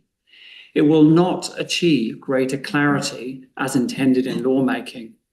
This bill has a potential to steer our country towards unhelpful conflict, undoing years of redress and apologies made in treaty settlements. On protocols and tikanga, the Society of Friends has endured and prospered since the 1600s due to the collective discipline and protocols that are upheld by everyone. We need effective regulation, and there are already good processes in place without this bill. The bill has a narrow focus on individual rights, property and finance. This leaves the most vulnerable in our communities targeted for profit, even if it undermines well-being. For example, the harm from alcohol, gambling, tobacco and pharmaceutical companies is currently regulated by government to reduce the harm to our citizens. This bill could allow those companies to challenge this regulation and pass on the cost for compensation to the taxpayer. The regulations required in this bill will not benefit all peoples in Aotearoa. On moral principles, the bill Part 2, 20A states its purpose as to assist in the orderly development of industry and commerce and to promote its efficiency and the welfare of consumers through the regulation where desirable in the public interest of trade practices. This bill favours economic cost savings rather than doing what is right to uphold the well-being of our communities, to maintain dignity, autonomy and inclusion of everyone. Sometimes we need to pay more because it's the right thing to do, such as paying for higher quality food in our children's school meals. In conclusion, as Friends, we believe good quality and enduring decisions take time. This bill has not been introduced in the spirit of democracy and good governance. We note the limited time for consultation, the introduction of the bill under urgency, the denigration of those who offer an opposing view. There is no convincing evidence that this would improve our existing regulatory framework to justify the annual $20 million cost. We hope our politicians will respond to the overwhelming number of submissions that reject this bill. As a Society of Friends, we oppose the Regulatory Standards Bill. Thank you, Quintin, Marion and Marilyn. We are at full time, but appreciate you making the effort despite it being a bit quiet in there. Thank you. Best wishes. We're now going to go back online. We've got Waikato River Authority joining us for our final submission this evening. We've got Antoine Coffin, welcome. And I believe you're going to be joined up. Here we are, Stuart Kneebone. Welcome to you both. You've got 10 minutes, but of course you can finish early, and we welcome a few questions as well. In your hands. Hey, thank you, Mr. Chair, and tēnā koutou, good afternoon. E mihi kawana kia koutou ngā rangatira. Ko tai mai nei ki te whakaronga ki ngā kōrero e pāna ki tēnei o tātou kaupapa. Ora kanui ngā mihi. Hey, thank you for the opportunity. My name's Antoine Coffin, and beside me is Stu Kneebone, one of our co-chairs for the Waikato River Authority. I'm the chief executive for the Waikato River Authority. Our purpose and our function is to set the primary direction through the vision and strategy to Ture Whaimana to achieve the restoration, protection and health and well-being of our Waikato and Waipa rivers. We promote an integrated, holistic and coordinated approach to both the implementation of the Ture Whaimana and the management of our awa. We also fund each year rehabilitation initiatives for the Waikato River. Our organisation is the result of a treaty settlement by Waikato iwi and a number of other iwi on the Waikato and Waipa to restore the river to its pristine state. And so we have an intergenerational challenge in front of us. We oppose the bill and we recommend that it does not proceed. Our understanding of the bill is that it's intended to set a benchmark for good legislation by establishing a set of principles of responsible regulation and processes to be followed. The bill is far-reaching.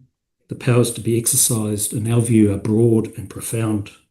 Lawmakers have been given the task, in result of this bill, to review new and existing legislation against the principles set out in the bill to ensure consistency and, to our understanding, with some exclusions around the treaty settlements and operation of the New Zealand Armed Forces.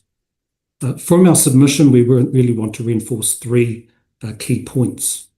The first is the reasons why we believe the bill should not proceed. First, it's unnecessary. New Zealand's current regulatory equality and the checks and balances and lawmaking processes already exist in New Zealand. Two, in its current form, it does not recognise or uphold the treaty settlement arrangements.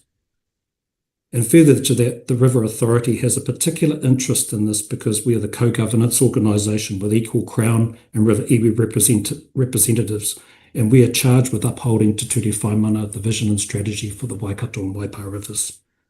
And thirdly is related to the changes that were required for the bill if the Select Committee recommends it proceeds. And I should say with some emphasis that we do not believe that the bill should proceed, but if the Select Committee was of a mind to recommend that it does proceed, we have recommended a number of changes that should be made to the bill.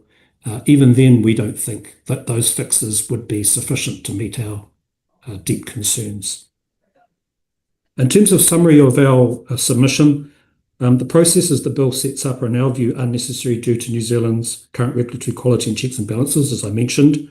But just to name a few of these checks and balances, we have the Legislation Design and Advisory Committee, we have the Legislation Guidelines 2021, and we have other overarching legislation that guides New Zealand, such as the New Zealand Bill of Rights Act 1990, the Legislation Act 2019, and the principles of the Treaty of Waitangi determined in the courts. The River Authority opposes the bill on the grounds that the bill and its principles do not currently respect the diverse range of perspectives and values New Zealanders have, including the perspectives and values of iwi, hapu and Māori. And it's been interesting just to tune in today and listen to some of the other representatives who have reinforced this for the committee's benefit. It's particularly concerning that the bill does not have a general Treaty of Waitangi clause.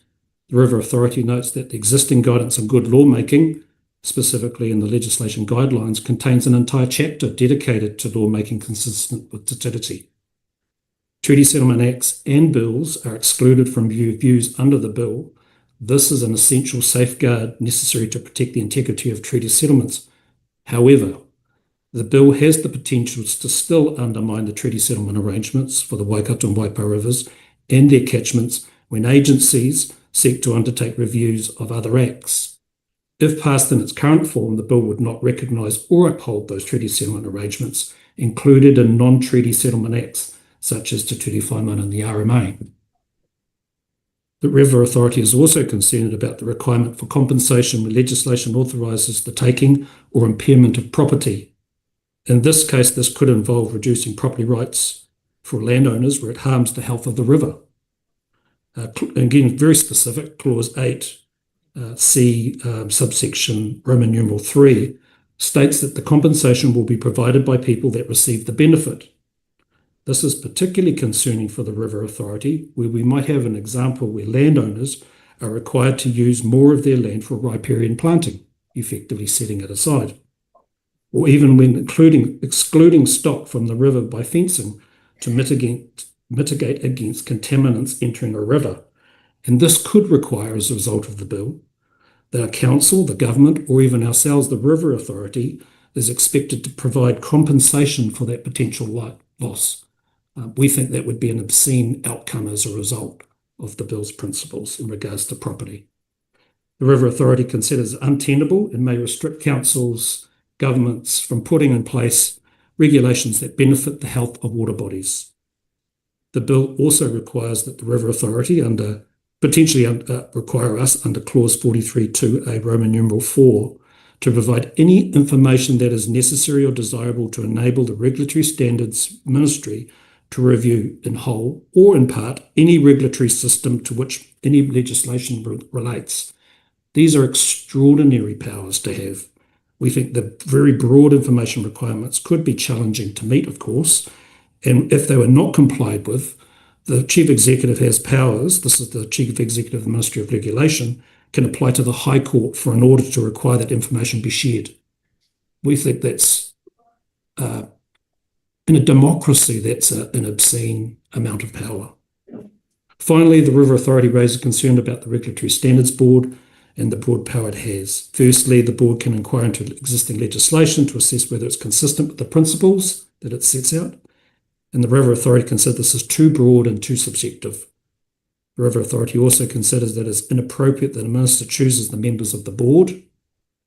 There are no requirements in the bill for the type of skill set the members should have, apart from what the minister considers appropriate. So effectively, it's been given these broad, extraordinary powers, and they can go off and choose who they like to be on there without any particular guidelines, and that is of deep concern to us.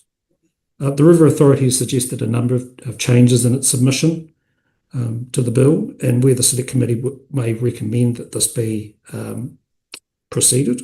And these include such things as a Te Tiriti o Waitangi clause, the inclusion of principles that recognise the natural environment, ecosystems, and the relationship people have with the environment, a rethink of how systemic inequalities are addressed, inclusion of principles that respect and give meaning to the diversity of values, perspectives and rights of New Zealand citizens, including hapu, iwi and Māori, specific recognition of treaty settlements and arrangements and other pieces of legislation, changes to the selection process for a regulatory standards board, and greater clarity and certainty relating to property rights, and changes to clauses 42 and 43 that clarify what information may be required and clear processes for disclosures. That said, and this is the but, our overall view is that even with our suggested changes, these would be inadequate to fix the inherent deficiencies and broad powers that are infused into the bill. We again reiterate that it is an unnecessary and a frustrating proposal. That's our submission. Thank you. We've got time for a quick question from Huhana Linden. Tēnā koutou. It's not a question, Mr. Chair, it's a mihi, because you've raised so many elements that have captured both the concerns of regional council and also through the settlement that you've clearly articulated. So it's just a big mihi, really, because you've really introduced the issues that are at the crux of many of us in iwi Māori, but also local government have brought forward. Kia ora. Kia ora. Okay, well, thank you both for your submission. Appreciate the effort. Tēnā korua, ka kite anō. Yeah, thank you very much. Ka nui ngā mihi. Ngā mihi. Members, that brings us to the end of our day. I just want to acknowledge staff before we go. Thank you for lining up submissions flawlessly. Just want to acknowledge the work that you've done behind the scenes as well. Thank you, members, for a great kōrero and good discussion. And for those that are blessed with a full day tomorrow, wish you all the best. Thank you, Chair, for all the sharing. Pleasure. Thank you. Ngā mihi. Ngā mihi. Thank you, team.